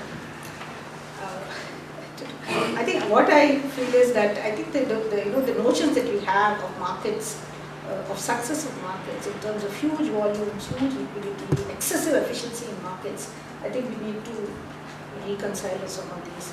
That we have to develop markets with stability, that is with prudential regulation. Maybe we won't achieve these huge volumes overnight, but at least have that product available in the menu of products that the banks sell. But I think some prudence is needed, otherwise we'll end up with disasters because of this. As I said, you mentioned moral hazard, adverse selection, conflict of interest in the whole financial sector. We have to have, maybe it will be slow, but it will pick up. Like we had this experience with currency derivatives, where OTC forwards were really for the underlying. Companies did have, they had to show that they had some underlying risk which they had to manage. So we started first with a kind of a one-to-one, having an underlying, then the forward contract. Then we liberalized that slowly to say, okay, you can take your potential exposures, then economic risk. So we started gradually expanding that. And then we have this OTC, and later we said, okay, those who want to purely speculate, who don't have anything, we go to the exchange traded market and trade there. So that has helped the mid-corporates and the small scale firms, because the banks, they always quote, they say, okay, look, the futures price is this, why are you quoting me this in the forward market? So, that has helped. So maybe, I think we can, if we are not straight away judging successes in markets in terms of volumes, liquidity and all that, have a healthy development at this point. Okay. The third topic that I'd like us just to see a little bit further is the one that I think you nearly all raised, and that's the question about access and knowing the needs of savers, borrowers, what is required in terms of product development. And I wonder what techniques can be used to try and essentially extend the data sets in this area. This is a subject on which a lot of research has been done. And I was wondering whether or not you could say a little bit about some of the data that you think could be used to assist with people trying to do research on that particular topic. So actually, just sort of expanding on the approach itself that I was talking about, moving from credit access to wealth management. There is substantial amount of rich data that's coming out on the ground, at least in certain pockets of the country that we could look at. This could sort of be used to analyze how one actually goes about this whole wealth management approach, talking in terms of what are the needs vis-a-vis what are the kind of products that meets those needs. In some sense, these have to be sort of live experiments that are happening and the data that's coming out of these live experiments. So that's one in terms of access. I also think that there is a lot of credit data that is being generated in the economy, again at the very micro level, and I won't call it microfinance because that's too limiting. I think once we have that kind of data for a sizable period, there is a lot of analysis that can be done on that to sort of build credit models at that level. Let me just give you a sense of what I'm talking in terms of an illustration. So in terms of the just one product, and I keep talking about securitization because that is a sizable amount of the work that we've done. The number of underlying loans that have been securitized, I'm talking about micro loans, in the last one and a half year is around a million micro loans. Now you're talking about a million micro loans spread across the country, having repayments at a very high frequency level. That's one solid database that's coming just in terms of the credit behavior patterns across the country at individual levels, at state and district levels, so on and so forth. I think that's a sort of rich database that can be accessed to draw credit kind of conclusions long before we have the credit bureaus and so on in place. I think there is a lot of room here for simulation because we do have from these surveys some estimate of the need of, say, typical households and different risk categories, if you will, or income categories, how we want to categorize them. And you do have some ability to look at needs. So, when you look at the gap between resources and needs, that's when that really has to be the base of product design, because you want to find the most efficient way of bridging this gap. And the kind of data that institutions like the IFMR Trust, the actual microfinance institution, and others, they're able to generate this. So I would say which is probably what they're doing anyways, is sort of a design. But I think my very limited experience of this, both formally and informally, is the gap is extremely wide. It's very, very large. So the ability of what we see as a very positive development in microfinance and other sort of last mile delivery channels to meet very significant needs is still extremely constrained. So I think that's the big challenge from both a design research viewpoint and a design viewpoint. Both of these elements are pretty good. Just one point in terms of how one can really enable this access is just in terms of the information IT kind of infrastructure. For example, what the household requires is not just a loan but a savings product, and there's no access to savings product. One simple way that we've tried is giving the household an access to a money market mutual fund. Now, if you typically want to invest in a money market mutual fund, there'd probably be a limit of something like 500 rupees. I'm not sure what the exact number is. But a rural household can save 10 rupees. How do I take 10 rupees and invest it in a money market mutual fund? How do I in a very effective, cost-effective manner, give access to that. And I think information technology has a big role to play in terms of giving access to these households as well. And I'm talking mainstream markets. I'm talking like a proper mutual fund that a small villager invests 10 rupees a day. That's the kind of stuff I'm talking about. We have credit bureaus now, credit information companies, and they have data on all the companies at least now. Data means not so much the financial also they have, no? So maybe because we are repayment record, and also I think whenever the banks when they give a loan that gets reported, not we were planning that also now. Maybe you need to look deeper into what information they have, particularly to get this classification of large firms and mid-corporate and small. And maybe we could try there. Need to see what they have. Maybe RBI will need to Jeff, just one last question. Not a question exactly. I'm with a bank in India, but I'm an economist, not an operational person. One thing, I think in terms of extending the reach of credit, to a wider range of smaller institutions, of organizations or individuals. My sense is that it might be time to take a relook at the priority sector, the definitions of the priority sector, the way it is configured. From what Shama said, for instance, storage capabilities are very important now because in agriculture, lending against warehouse receipts. So the bank that I come in, say for instance, has a very large role in developing this infrastructure, warehouse capacities, storage capacities. But that's not categorized as priority sector. That's categorized as infrastructure, but it's actually serving a role in enabling access to finance for agriculture. I'm talking about specific.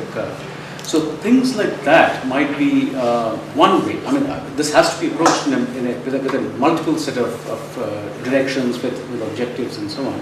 But one of these is a relook at what now needs to be looked at in terms of priority sector. Because from what limited understanding that I have, that some of these areas where banks, it's actually commercially viable for banks to come in and lend for agriculture, for smaller organizations, is not categorized as, for the purposes it is being lent. And some of the areas where banks are mandated to lend are, as of now, not commercially viable. So there's that little friction that comes in, and some part of this lending might be facilitated with this one limited view of lending to agriculture, smaller segments. Thank you. Okay, we've had, I think, a great first part to the session. I'm extremely grateful to all the speakers for great presentations, and I think lots of useful and interesting ideas have emerged out of it. Just to reiterate that on November the 15th, we will have an opportunity of discussing how to take this research agenda forward further. So if you'd like to participate in this session, do let us know. We're going to break for 15 to both meld together the issues on the regulatory and the macro finance side with some of the core issues on the micro side and looking at questions of access and usage and the like. And I think that our next two speakers are going to really help us with this transition. In the end, I think what we really want to get out of this is the thing that Colin said repeatedly and very well in the first half. What we really want to do is help really map out where the research environment needs to go, where there's actually work that can be done by the researchers within the IGC to help inform the policy debate and really help address a lot of the issues that are there. And as one sort of just added incentive and kind of keeping everybody focused on here is that within the finance group, we've actually set aside a small pool of money to actually assist with some of the follow-up that comes out of this particular meeting. I think over the last couple of years of the IGC Growth Week, there's been a lot of excitement that's been generated out of these sessions. And I think where we've missed an opportunity is in the immediate follow-up. When people have said, look, there's a great question, I have some data available, let's get someone there to understand what's actually possible from a research perspective. And then that's kind of fallen short a little bit. And I think what we'd like to do this year is, to the extent that ideas come out during this session or over the ensuing weeks, to have the resources to actually follow up immediately and say, look, there's data that exists on lending for mid-sized companies in India, or there's additional data that exists within the securitization portfolios, and let's actually figure out what we can do to build a research agenda around that. So if something comes out, let's kind of work towards a very quick follow-up. And so with that, I'd like to introduce Ignacio Mas, who comes to us. He has an undergrad degree from MIT and then a PhD from Harvard, but then he went on to actually do something useful after that. He was a senior advisor for the Financial Services for the Poor program at the Bill and Melinda Gates Foundation. He's now doing a lot of independent consulting work, and I'll say that every time I want to think or learn about something as it relates to mobile money, I find his name on the paper that I'm reading, with one exception, which is a paper written by our second speaker. So with that, let me introduce Ignacio Mas. Great. Thanks, Greg. That's very kind. And please do keep me honest on the time. Let me motivate what really this topic is about, which is, what if in the world we could really say that there's banking in every community. And by the way, by community, I don't mean there's a branch in the district somewhere, a branch that really doesn't want you there. I'm not talking about that. I'm talking about you can go down the street where you buy your normal things and you can do banking. And I put it as a blank because just imagine pretty much anything else filling that blank. Soap in every village. Well, yeah. Cooking oil in every village. Yeah. Coca-Cola's in every village. Yeah. Prepaid cards in every village for airtime. Yeah, none of this seems strange, and yet this one seems particularly weird and difficult to achieve. Why? It should be a lot easier.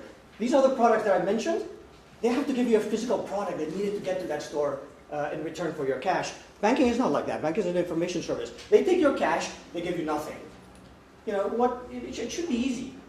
Mobile banking cards, a prepaid card is the same. It's a similar product. It's a conversion of cash for electronic value. I give you cash, and then the other guy updates some digits in the server. You know, that's the kind of stuff that banking is all about. So why can't we have banking in every village? The central hypothesis that underlying all of the use of technology is one core barrier, and not the only one. I don't want to be absolutist about this, but it's distribution.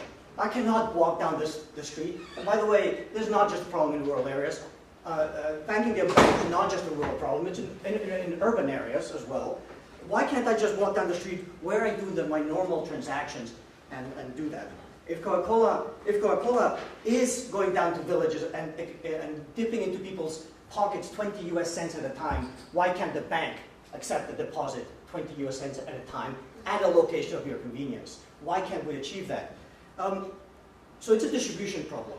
Why can't we put banking products in the store? And that's where the mobile phone comes in. Really, the channel is the store. That's where you want to transact. That's when you want to give cash, and that's when you want the cash returned to you. The difference between banking and any other product is trust. You're selling, you know, a promise in the future of return of money, as opposed to a promise of I'm going to give you the Coke in, you know, half a second. You know, there's instantaneous credit risk when you go to the store and buy Coke, but you know it's very manageable. But with banking as well. So that's where the mobile phone comes in. How about if we turn that into real-time transaction? So there is no credit risk. So all of this works by, you know, I go to the store, I deposit money, meaning I turn over cash to the store, and the store does a real-time money transfer from its own bank account to mine. So the two things happen instantaneously.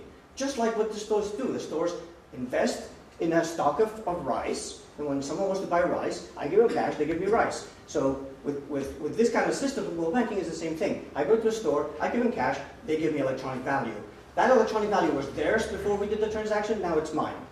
The cash was mine before I did the deposit, now it's the store's. It's purely a transaction between me and the store. And as long as this is happening on a technology platform that is secure, provided by the bank that is touching my phone and the store's phone, we can do the money transfer in a completely safe way. It's turning that transaction, that deposit, the withdrawal, into a real-time service, and so there's no credit risk on the channel. And that's what indirect channels are all about. Coca-Cola, they had to worry about credit risk at every store that sells Coca-Cola. It would not be everywhere. But the fact that it can sell these Coke bottles and across the distribution chain, there's a prepayment of those bottles, then there's not a problem with credit risk. So it's the same thing. All this may sound very theoretical, but it's not, because it's in the world right now. M-Pesa in Kenya, which was launched around March or April 2007. I don't want to get too much into what's inside this black box. Think of it as a banking service. It's not a bank, it's a mobile operator. Michael will talk about the regulatory implications. This is just a black box that delivers these transactional points. So in 3.5 years, there's a country that before M-Pesa launched had 20% access to finance. 20% of the population had access to bank accounts, so very low. So 3.5 years later, 13 million users are using this service, which is an electronic account, store of value account, at which I can go to any of 20,000 stores to make a deposit, to make a withdrawal, and send money to any of the other 13 million users. That's what M-Pesa is. So in 3.5 years, it managed to sign up the equivalent of 50% of the annual population, 13 million people. It's doing, these 13 million people between themselves in Kenya are doing more transactions than Western Union does globally. We kind of like the Western Union, but at the end of the day, it's an anecdotal thing in the life of the poor. There's not that many people who are touched by Western Union, but there's a lot of people who have families that they want to send money to, bills that they need to pay. If you bring the concept of Western Union to people's daily lives, there's a lot more than they can do with it.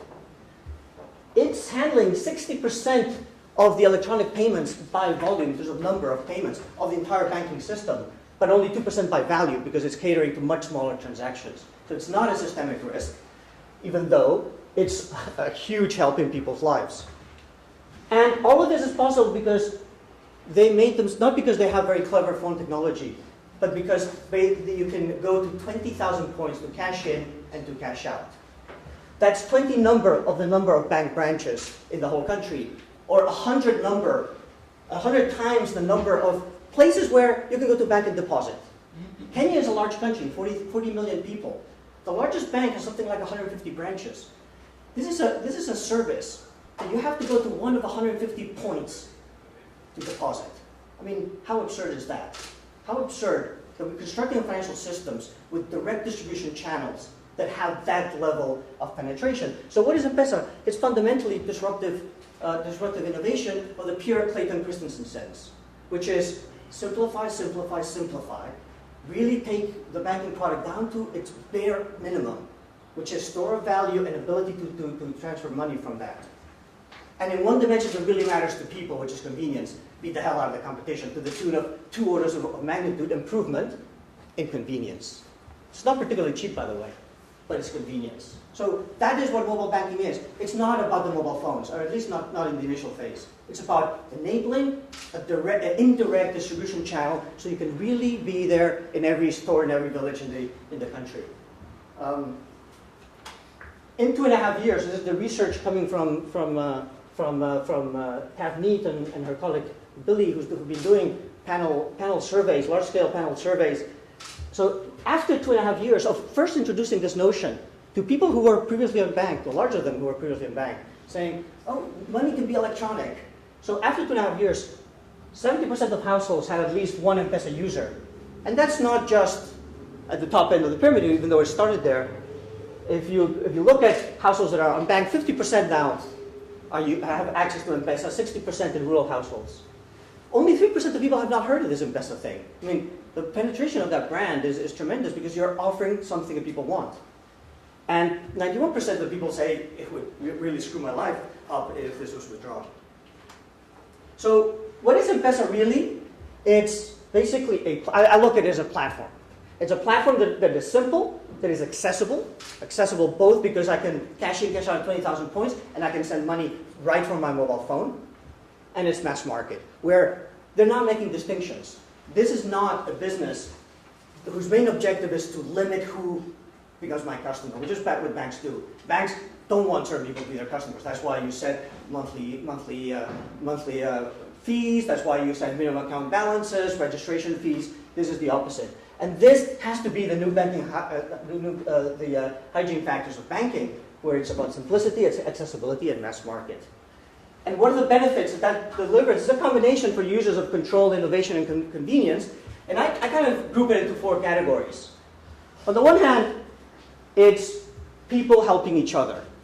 Households, particular segments, friends and family. It allows people to support each other in case of need. When I have a need of money, whether it's for a risk or for an investment opportunity, I can tap a broader range of my network. So it's people helping each other. Second, it's financial institutions of different sorts using this as their transaction acquisition platform. If you're a bank, you really want to have 20,000 points, well, right on top of this platform, that's how you deal with your customers. It's also about potentially a lot of efficiency for government and reduction of corruption if you can deliver payments much more effectively. Governments are typically the biggest micropayer in any country. Pensioners have a habit of going back home after they retire. School teachers all over the place. And increasingly with conditional cash transfer, the number of payments that need to be made by government is very large. And then there's the business side of things, which in my personal view is where the impacts of M-Pesa are going to be largest. If you can structure supply chains efficiently, because you're getting credit out of supply chains, because I'm not going to send the Coca-Cola truck to your store until you paid for the Coca-Cola bottles, kind of thing, and entrepreneurship. how liberating it is for entrepreneurs. You can set up a business without having to trust anyone in your business with cash because you're controlling all the payments. You know exactly in real time who's paid and so on. So it's a broad range of benefits. And I think we need to look at this type of stuff not on the guys, only on the perspective of financial inclusion, but a much broader range of benefits because transactions are at the heart of social relationships and of commerce as well as government. So I think M-Pesa is both less than financial inclusion because you don't have the product, but it's also much more than financial inclusion because it's giving people access to an electronic payment system. Just think about if every Indian had access to an electronic payment system. What you could do as a government, what entrepreneurs, business could do with them. It's a much broader range of inclusion. So let me formalize. So let me formalize the world. If you look at it, first you crack the problem of distribution, which is the bridges between cash, which is where poor people live, and electronic money, the worlds of zeros and ones, which is where we want the financial services to be. There's just not enough bridges. We build these huge bridges, very pretty, which we call branches, but they're just nowhere near enough. We need to build these little bridges, which for the river that they cross, the river of course stands for transaction size, volume, and so on. This is a perfectly safe bridge. This is not about lowering the standards of safety and soundness, because this is perfectly good bridge there. Just don't put this bridge on this river. But that's just the first element. If we cannot offer people ways to transfer their wealth from cash into electronic value, there's nothing else you can do with them. So the first step is cash to electronic value conversion. The second step is, now that it got you into electronic value, how can you pass around that value with as many people as possible? Adding value to that basic account, because you can pay merchants, you can collect government benefits, you can collect your international remittances, you can buy goods at the store. So it's building that network effect, which is what adds value to that savings account. And the third step has to be, how do I link now to the electronic world of accounts, the zeros and ones, to people's psychologies? And here's where the product perspective comes in, where people save for a purpose. Most people manage their wealth. Well, my goals are to buy a bicycle by January 1st, build a little safety net of funds for medical emergencies, pay for school fees, and they typically assign a savings vehicle for each. For the bicycle, it's my Rosca, or the savings sled group. For the emergency, for medical emergencies, it's chicken, livestock. And for school fees, I'll put money under the mattress or in a jar. And when there's a shortfall in one of these, I'm going to use microloans. Where does the bank sit in all of this? How do you electronify this way of thinking about money? And that's a big challenge. There's a lot of research goes into products. Let me convince you that with a mobile phone, this is very easy to do. What we cannot do is go into a world where each of these is a separate account. Where because you want to pay for school fees, here's a new form you have to open, and this is your school fees account, and this is another account, and this is another account, because that's not going to be manageable from a simple mobile phone, where people are managing multiple accounts. So the kind of thinking that we've been doing is, we'll start with, for poor people, all financial needs are, well, I shouldn't say all. A lot of financial needs has to do with an installment. It is an installment to pay for something.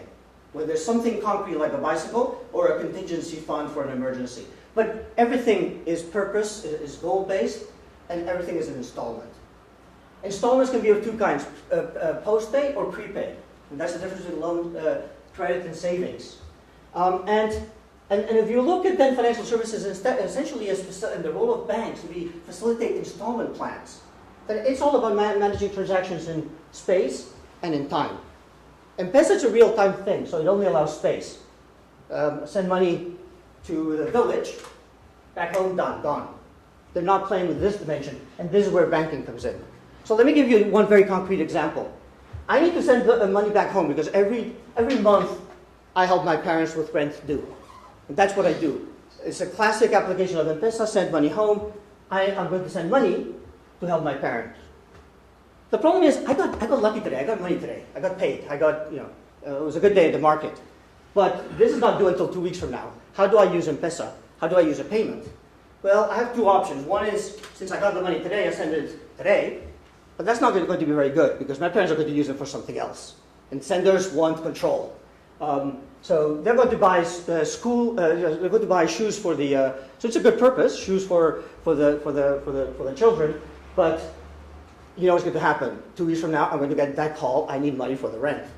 What I can do, alternatively, is to hold that money and then send it 2 weeks from now. But here I have a discipline problem. So how about if the next stuff on top of M-Pesa was simply allowing a deferred payment? So in my mobile phone interface, where I have phone number, amount, and PIN, which is the 3 elements to make any kind of transaction. Phone number is a proxy for the account, how much I want to send, and confirm that it's you. You add a value date, which is this. And now, I've just extended the notion of payment, but now there's savings involved. Because you're saving this amount for 2 weeks. It's still in your account, but it's not available. And so by having deferred payments, you're helping achieve people's goals. And just to give you one more example, my next goal is to buy a bicycle.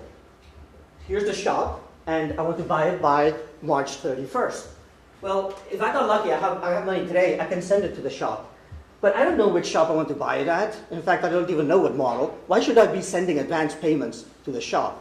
So what you can do with these deferred payments, just put the value date of when you want to buy the bicycle, let's call it March 31st, and in the phone number, put yourself. It's a deferred payment to yourself. That's a commitment product. So with this one single account, with a simple user interface, which I've only added one line, which is a value date, potentially a purpose if you want a descriptor. But now I can help. This is a tool for people to manage their lives because I can manage my account with 3 dates, which are proxies for my goals: school fees, bicycle, and medical emergencies, or the wedding. And I just send money to myself, and that's my commitment product. Just one more thought on this. Imagine if we know you've extracted the information on how much a bicycle it is.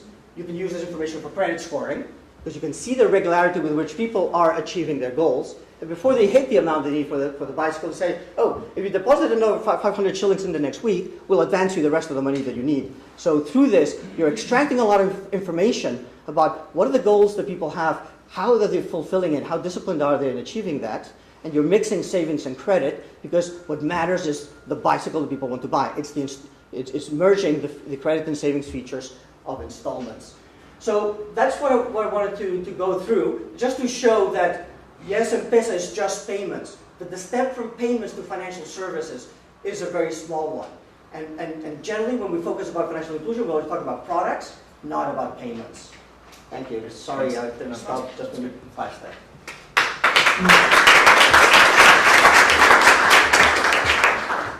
Great, thanks Ignacio. And now that Ignacio has kind of got the party all excited, it's now Michael Klein's job to, if not take away the punch bowl, at least tell us how to regulate that punch bowl.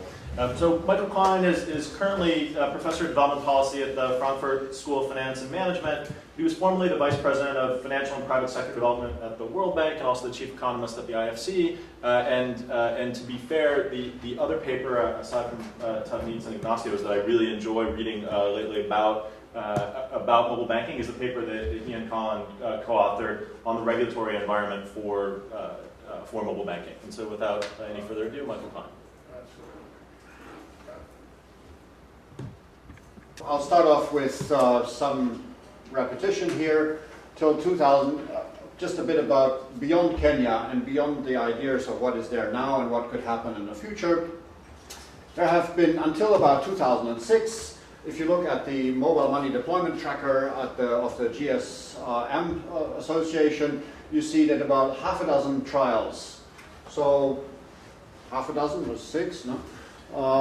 In a few countries here and there, scattered across the world. There's this modern technology, people try a few things. And then in 2007, Kenya starts up and becomes a wild success, with now actually almost 2/3 of the population subscribing to it. And today, when I put that slide together, which was a few weeks ago, there were 100, it changes from day to day, there's 119 deployments of mobile money schemes in the world and 96 planned. And most of them Africa, Asia. And so be slightly facetious about this, there's a wild amount of experimentation happen, and then the regulators see this, and oh my God, what's going on? We need to get ahead of this. And hence this is to just visualize M-Pesa. This green thing here is branded M-Pesa. This is one of those 20,000, maybe now 28,000 or so cash merchants that sit around in various places in Kenya. And in each slum, every few hundred meters, you have one of these, and that's the convenience factor that Ignacio talked about. And then the regulator looks at this and said, is this a bank? No? Do I have to regulate this? Do I have these people be subject to all the licensing requirements and fill out forms galore, etc.? And where do I send my supervisor on Sundays? And so on and so forth. And so, how to think about this? And in the paper with Colin, which was also stimulated by Ignacio, just to make sure he has his fingers in all of this, we tried to think, what might be a way of thinking about the regulation of these things? And one of the features of modern technology, or of any type of technology, of course, is that technology allows you to decompose business processes and recompose them in new ways. And so those of you who worked on infrastructure and so on, unbundling of systems due to technological change and rebundling is a big thing. And that's what business models are about. And so when you do that, new forms of corporations will come in. No, it's okay, I know what I'm doing. So, because there's a letter B that one presses to make this thing disappear. And so then the question is, when you can have now the service delivery that under the heading of mobile money, you can have done that. You can have a bank doing it all, you can have a telephone company doing it, you can outsource different pieces, different parts can be done by different components, and they can all be put together in various ways. We can go through that, but it's going to be boring. And so the idea was to say, what is the basic unbundling that we can see and imagine in this area? And boiling it down to the simple big pieces is there's exchange of forms of money, which is what happens at these cash merchants, the little green booths in Kenya. And then it's the storing of the money, the transferring of money, and investing money. So exchanging money, as Ignacio said, is the guy in the booth is not a bank teller. It's a merchant. The guy has an account, and so if you give the guy cash, he gives you electronic money from his or her account, or the reverse. It's not like a bank teller. If you go to the bank and give the bank teller money, that bank teller doesn't go to his personal account and give you his electronic money. He draws on the general bank account. So here, this is the exchange of money. It's like you and me. I come into the UK yesterday. I want pounds. I give you euros. Same kind of thing. Storing money is the next function. And storing money, the simple way of storing money, of course, is to open a safe deposit box. Just put it in, lock it, and that's that function here. Making it safe in various ways.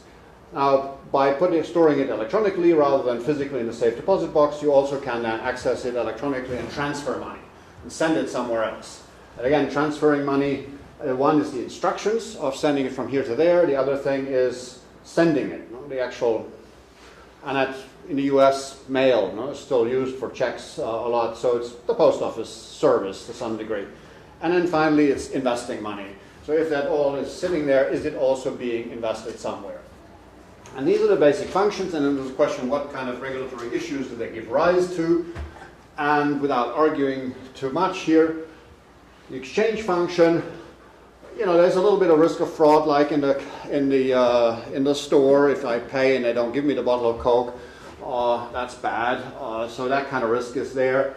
But it's just commercial law. The argument here is that when it comes to conduct regulation, as opposed to prudential regulation, where a capital requirement, asset requirement, etc., might be needed, there's nothing really needed, neither here nor there, just normal commercial law. On storage, there could be inaccurate records, there could be theft, hackers could go in, etc. Conduct regulation issue is, yes, there needs to be requirements of safety, backup systems, integrity of the system, etc. but there's no need for capital requirements, etc. Transfer, again, there could be transmission errors, accounting errors, again, integrity regulation, yes, prudential regulation, no. Prudential regulation really comes in when money gets invested. As long as the money just sits in a safe deposit box, there is no reason for prudential regulation. But once it's out of the safe deposit box and it's being invested, there could be all the things that can go wrong with credit. And then you have conduct regulation issues and you have prudential regulation issues. And so this is the argument we're making here. And so at the moment, the M-Pesa system, for example, does these three functions, and to a very limited degree this one here. Because M-Pesa itself does not extend credit, but with an understanding of the Central Bank of Kenya, it invests the cash balances that are in the system at all times in a bank. That bank then invests. That's where the prudential risk is here. And so the bank supervision, if the bank supervision is good, then it'll, well, the M-Pesa money is as safe as the bank it's invested in. Extra prudential regulation for M-Pesa will not add anything. So the basic ways of running a system is you can either say, we just run the whole system like a safe deposit box, in which case there's no credit extension at all. You withdraw cash from the circulation of money, from the credit system. There's no leveraging of that. And that's all it is. This is sort of like, what is this in Mickey Mouse, this duck? There are these ducks. Donald, and he has an uncle, no? What is the guy called? Uncle Scrooge. Scrooge, yes. Scrooge operates that system. He has that big place where he puts all his money, right? It's not intermediated. So that's that model here. There's no prudential regulation for Scrooge. The other one is, the next step up is to invest only in central bank paper, classic narrow banking. So here again, highly safe investment, or then to go a step further, to invest in banks and beyond. Now, topic for investigation. One thing is all very new, so there are not very many data sets that one can draw on to see what regulatory issues have been. But to investigate, for example, the nature of runs and the policy and management responses that could happen under each of these models of setting up the system. We can look at what role, how does one think about whether or not to apply the deposit insurance system to this system. How we resolve distress, when things inevitably at one time go wrong. And there's an exit necessary.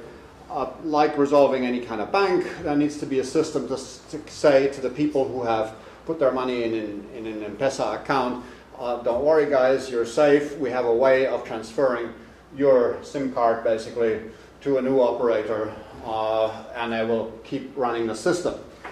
And then there could be some scenarios about whether this thing can get out of control from a regulatory perspective, whether it can reach systemic dimensions that might be worrisome, and one can monitor this. At the moment, it's just very small as a total of the system. This next set of issues that are interesting to study are competition issues and business model questions.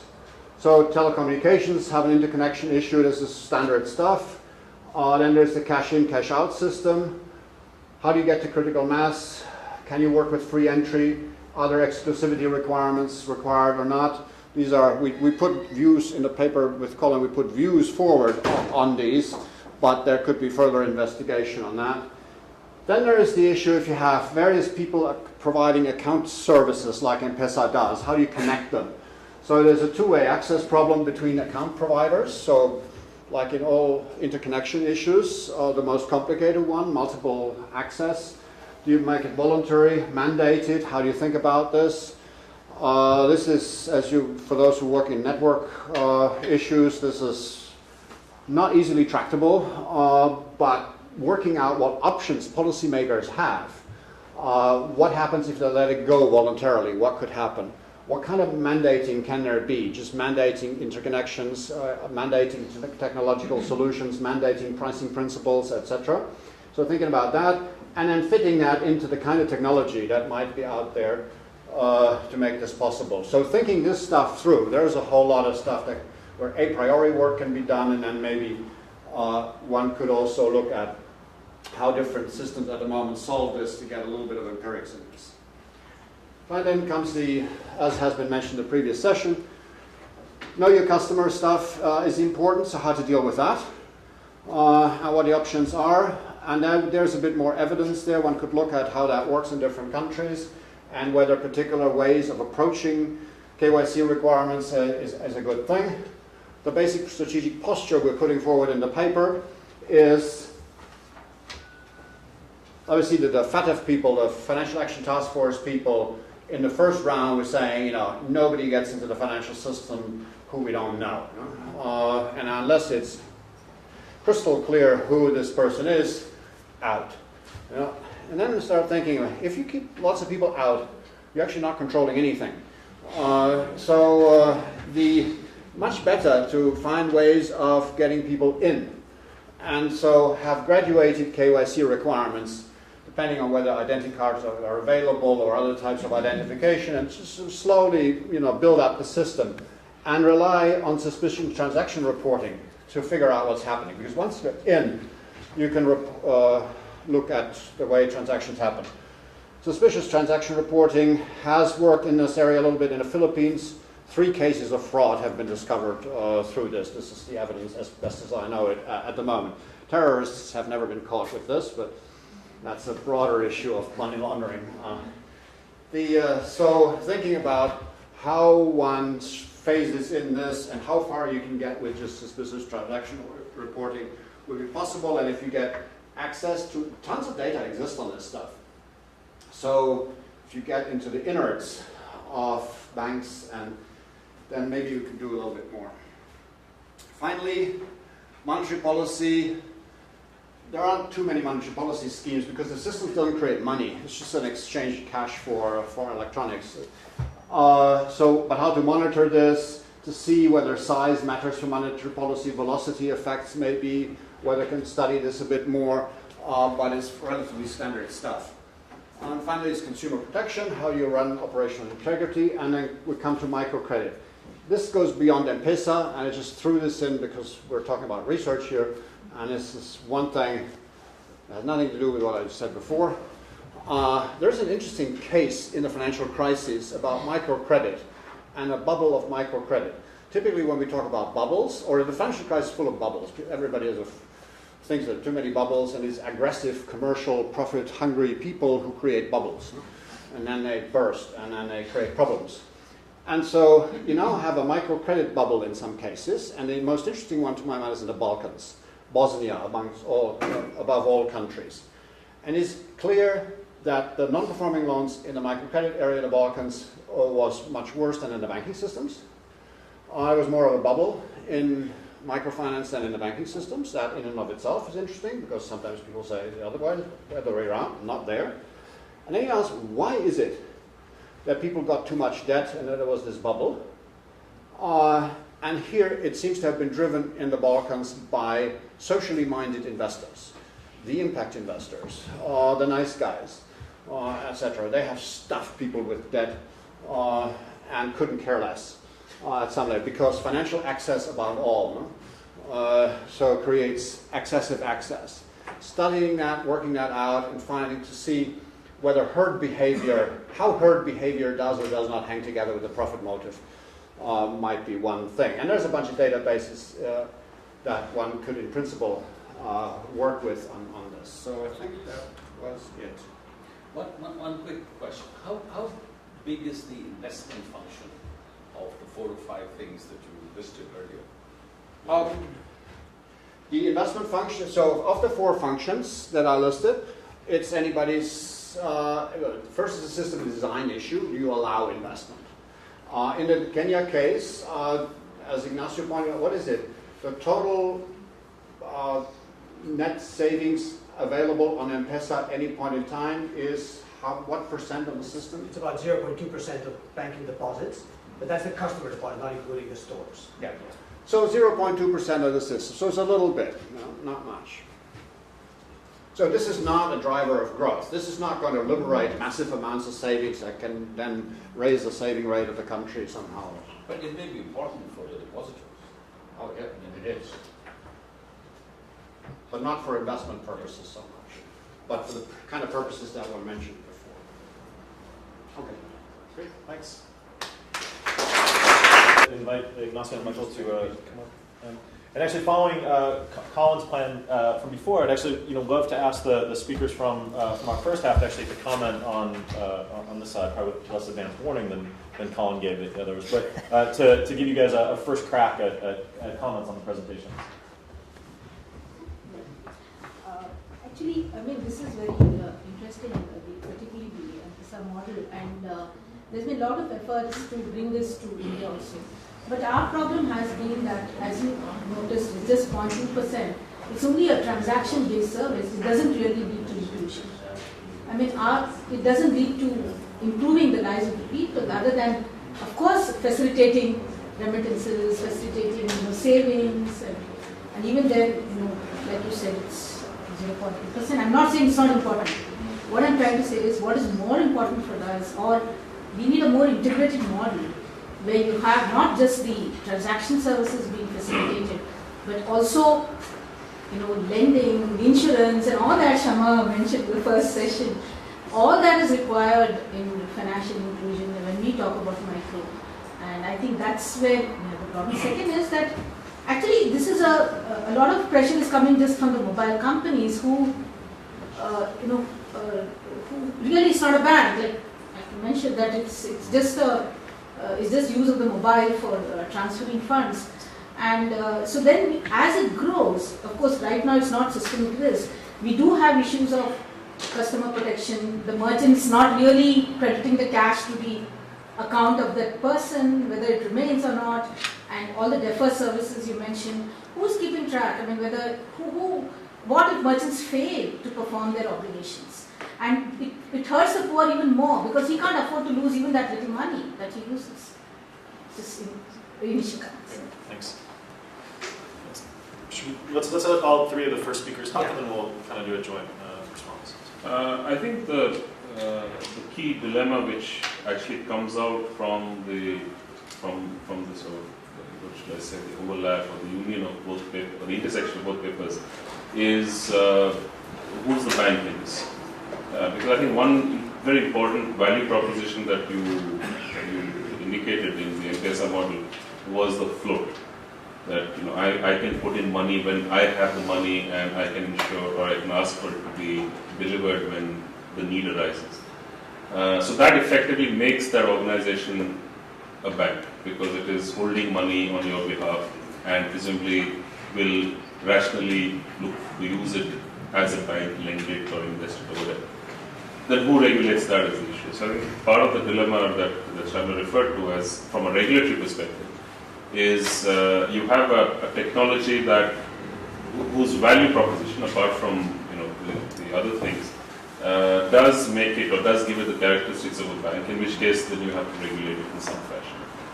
And does that regulation, particularly if it's prudential, which is a cost, does that in any way undermine the economics of that model?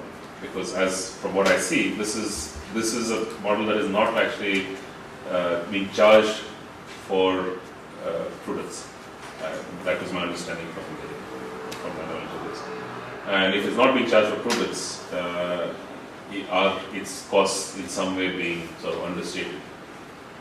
As it is, again, I don't have a full picture, but I believe the transaction costs in this model are quite high. But I don't really have much of a sense of that. And if that was the case, if that was a high, then an additional prudential charge would undermine even further. So just some quick thoughts on the balancing between the cost of delivery and the cost of safety. I think that's the broader issue which I would Yeah, actually just picking up from what Ma'am Gopinath said, I think that the need really is for a broader suite of products and sort of this touch and feel, work that is required at the very granular level in India. I think this takes care of one part of it, but I'm not really sure how one can expand it across all of the other products that are really required. Thanks. Let's let the speakers take a quick chance to respond, and I'll open up to the floor. So perhaps I'll address first is this really what inclusion is about? You can pick up on the regulatory side. So, I mean, I would have two answers to that. First, we really need to define what financial inclusion is. Is financial inclusion consuming consumption or consuming credit? Or is financial inclusion, the way I tend to look at it, is giving people access to an electronic payment system through which they can take on debt, they can save money, they can pay money, let them decide how they want to use that. I tend to look at it more like a utility, like access to electricity is not governed by the use of light bulbs or the use of lawnmowers or any particular use. We just think that people having access to power in their lives or water is good without prescribing the uses where we pass judgment on these things. So I tend to look at it in the same way. It's just step one has to be giving them access to payment systems and electronic storage of value, and to me, we achieve a lot. We'll see later on whether people want to use it to save or not. I do derive a lot of value from the fact that, you know, in 2.5 years, you got all these many Kenyans using the mobile phones in ways that they've never done before, storing money electronically like they've never done before. So you're clearly tapping into some very big need when you have that sort of market reaction, in a way that people in India, for example, from no-frills accounts, you're not tapping in some basic need there, the way it's structured today. So, you know, my first answer is, well, let people judge how to use this utility, which for me is a payments utility. And the second thing is, as I tried to illustrate at the end, that was a bit rushed, all financial services for poor people tend to be installments. Installments are no more than packages of transactions. So if we are able to handle transactions well, we should be able to package them well. And I think that packaging is less about products, because at the end of the day, how many ways are there to structure a savings account? And it's more about that user interface. So people relate to that account in reference to their goals. It's not like, here's a time deposit, here's the checking account, and there's a school fees account. But, you know, here's an account. I'm going to let you play it very flexibly. The kind of things I'm saying, this is not tested, so I'm not going to say that this is the right way, but it just shows you that the innovation for me, and that's going to the research question, is not so much about the product, what should the account be, but rather, what's the user interface on that mobile phone that allows the provider to have a conversation with their customers. When you just deposit money, you know, question number one is, question number one is, you know, let's say I call the bank because I want to do a deposit, and it's what do you want to do? I want to do a deposit. How much? 500. Enter your PIN. You enter your PIN. It's like, please don't hang up the phone, bank. Here's a golden opportunity to ask one more question: is, do you want to tell me what this deposit is for? Yes, it's for a bicycle. Okay, now with this 500 shillings, you have 3,500 shillings of the 5,000 that you need to buy your bicycle. You've reminded them of the goal. It's now it's a bicycle account, and that's the opportunity for me of financial inclusion, is where we don't just continue peddling different types of accounts and people are just too complex, but using the fact that they're interacting with their mobile phone to turn those packages of transactions into a conversation that relates to their goals. So that's why I find M-Pesa, the idea of M-Pesa, useful potentially towards building much more financial service on top of the basic payments utility. You know, when you have this value-based concept, it really means offering credit, because will M-Pesa take that responsibility? Because once you do the validate, what happens in banking is you make the payment on the day. Even there's no funds in the account, you give an overdraft. So, I mean that concept. So what I'm really saying, we're not at all, I mean, I'm not at all saying that this is, I mean, this is absolute must, absolute must.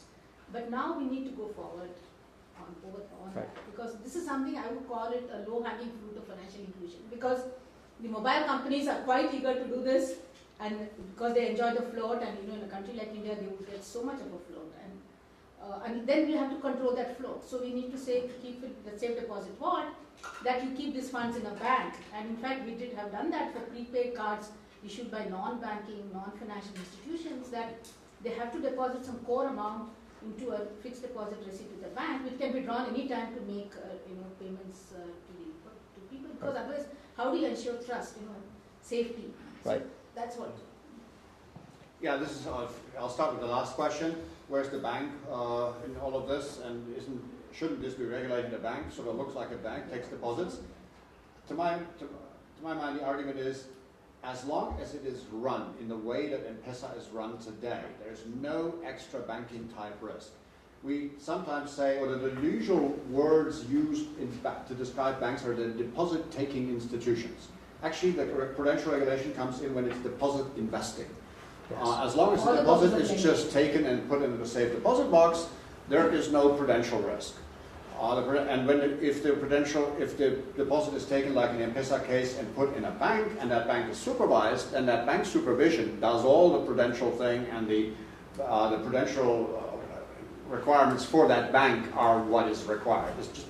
M-Pesa is just a conduit, an aggregator to that, a collection agent, if you like.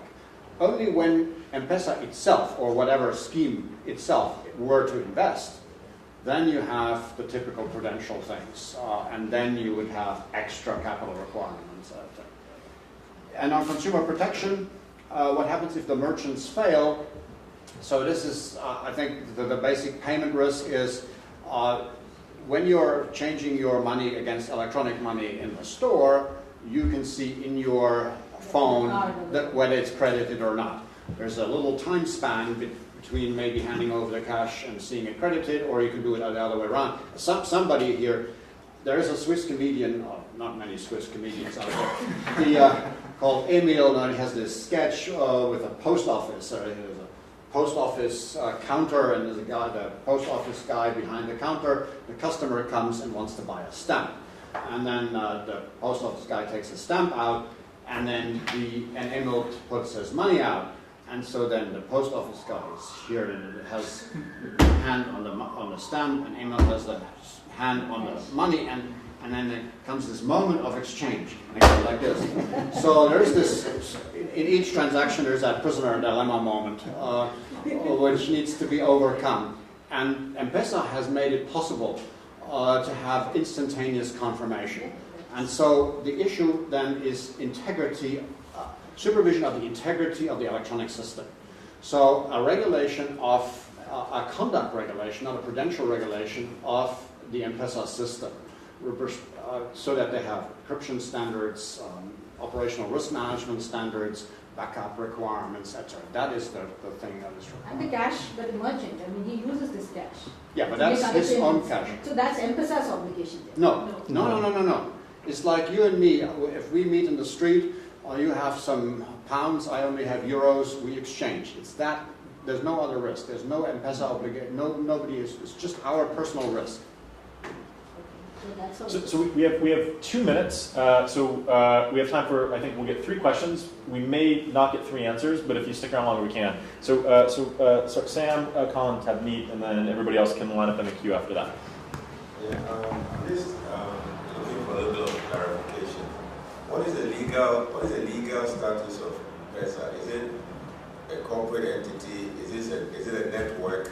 Or is it a product brand? What is the legal status? If it's a corporate legal entity, is it a regulated entity? What is it?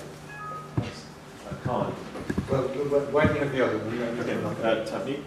So I have a question on the prudential regulation. The aggregation function does require different regulation than the banking regulation, right? The fact that I'm putting together 1 million people's accounts into one bank account should have slightly different implications than just my bank account.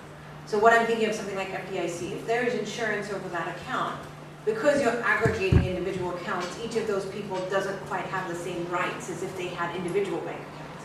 So I think there is a slight difference on the prudential regulation. Just because the bank is prudentially regulated doesn't provide you quite the same level of comfort as if I had an individual account at the bank.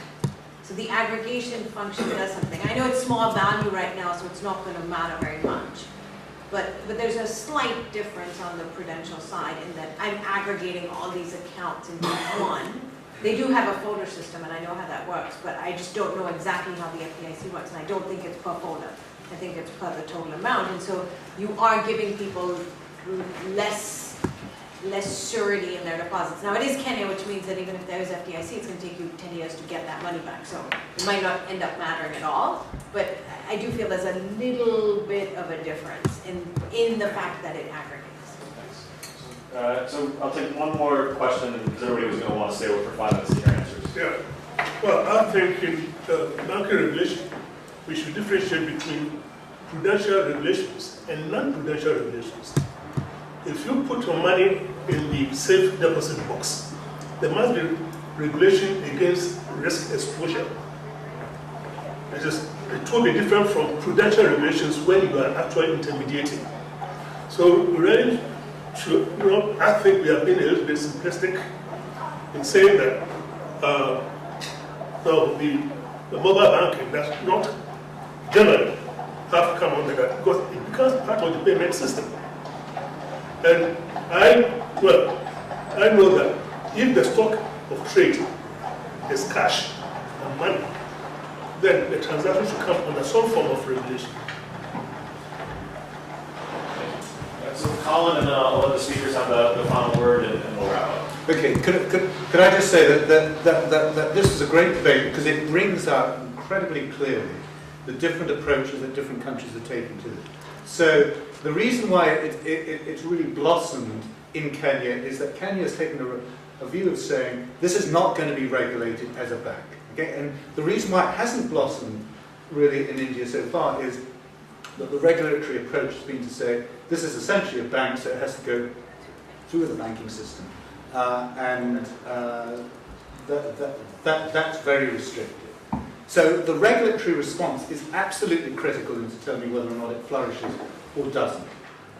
In terms of what does it contribute, one of the points that I don't think has really been emphasized a great deal is that this is simply a superior form of transaction. Okay? It improves the payment system. Indeed, it would flourish over here if instead of having to spend 3 or 4 days waiting for my check to be cleared, I could instantaneously have a transaction. Okay, so that element in terms of the contribution of the financial system, I think is a very important one. Secondly, in terms of the regulatory case, firstly, the question about well, what sort of entity is it? In Kenya, it's a corporate entity, so it's not a bank. It invests, as Michael was saying, in a bank, but it itself is simply a corporate entity. If you have people being able to observe transactions going on instantaneously, well, a lot of the regulation is done by individuals. Okay, they see what's happening instantaneously. They know whether or not they're being credited, and so, in large part, one's divorcing central regulation from regulation by individuals. In terms of well, what happens to the money? It doesn't have to go to a bank. It could simply go to a custodian. Okay, it could be a global custodian like J.P. Morgan or any who simply holds who holds money. And those global custodians are sometimes banks and they're sometimes not formally regulated as banks. So I think this whole issue really brings out very clearly what is banking all about. It disaggregates into the various parts so you can understand what needs to be regulated and what doesn't. I'll give the speakers the last word, and then we'll close up. Yeah, I mean, I agree entirely, Colin. I mean, I'm here not really to sell the idea that M-Pesa you should copy it exactly how it is. So I'm not really that interested in that. I do invite you to think about in Kenya when people were offered a payments utility, how noisily they took it up. And imagine if you're in your countries and everybody had access to an electronic payment system, what would it mean for business efficiency, for entrepreneurship, for government efficiency and reduction in corruption, and yes, for financial inclusion, meaning loans and credit. But for me, that's just one of the potential things that can ride on top of this utility. In the 21st century, we need to think that the utilities people need is not just water and electricity, also payments. And then let's sort it out. How do we make it safe? My way to vividly look at it is, I know no financial crisis that was due to reckless deposit taking. I just have never heard of reckless deposit taking. There's only reckless investing of that money. And so whatever arrangement, as long as that's safe enough, because you cover it under normal prudential regulation of the banks or because you're much more restrictive in terms of you have to buy central bank paper or whatever, we can talk about how you do it. But the risk is always in the investment of the money, of the public's money. Yeah, just some detailed questions. The legal status of M-Pesa. M-Pesa is an operational part of Safaricom. The money is kept in a trust, separate from the money of the rest of the company. So it's not commingled with operational funds of the telephone company, and that's an essential piece. But there is no accounting separation, and there's no legal separation at this moment. So one issue that comes out of the whole thing, and particularly when you think about resolution of a distress situation, it might be wise to have accounting separation at least and some operational separation so that you can actually transfer this thing when something happens. And the last question, we talk about prudential regulation, but other types of regulation, yes, agreed. And I think one standard way of naming these things, labeling these things, is there is prudential regulation, there is conduct regulation. And then there's the twin peak model of regulators and the single peak and so on, whether separate or together. So conduct regulation is the big thing that needs to be there for these things, for the integrity of the system. That does not necessarily then entail requirements for capital, equity cushions, etc., that are prudentially mandated. And that then comes to the question, yeah, but this aggregation thing, isn't that adding an extra layer of complexity here? And there's a bunch of ways of dealing with this, and that's one of the questions of how you deal with this. You can have a system where the M-Pesa organization is liable individually to each customer to come up with the money when it is due. The fact that they have aggregated and put it in a bank is immaterial to that. If the aggregate amount can then be covered by the fact that it's a narrow bank investing in central bank paper, in which case there's no real risk.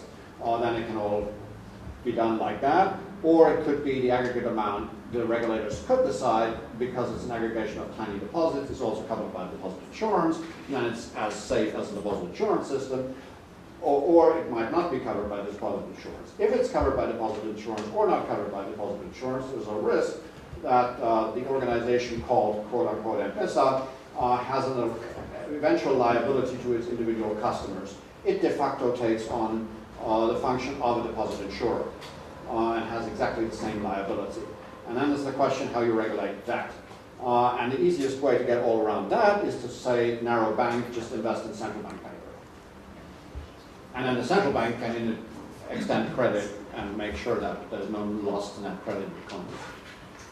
So let me, just in closing, first, thank you to all of our speakers who I think really put together an excellent panel, and I think that was just really a very rewarding session. So a nice round of applause for I'd also like to extend thanks to the folks from the IGC, and in particular Nick, who helped put this session together and make it successful. I think that every year these have become sort of more interesting and useful. So thanks to the various folks at the IGC who made this possible. And also both a thank you and an apology to all the participants here. I saw many more hands than we were able to get to in the questions. There was clearly a lot of interest in the issues that were here. And so let me try and turn that into something positive, which is, as Colin said earlier on, we setting meeting scheduled to take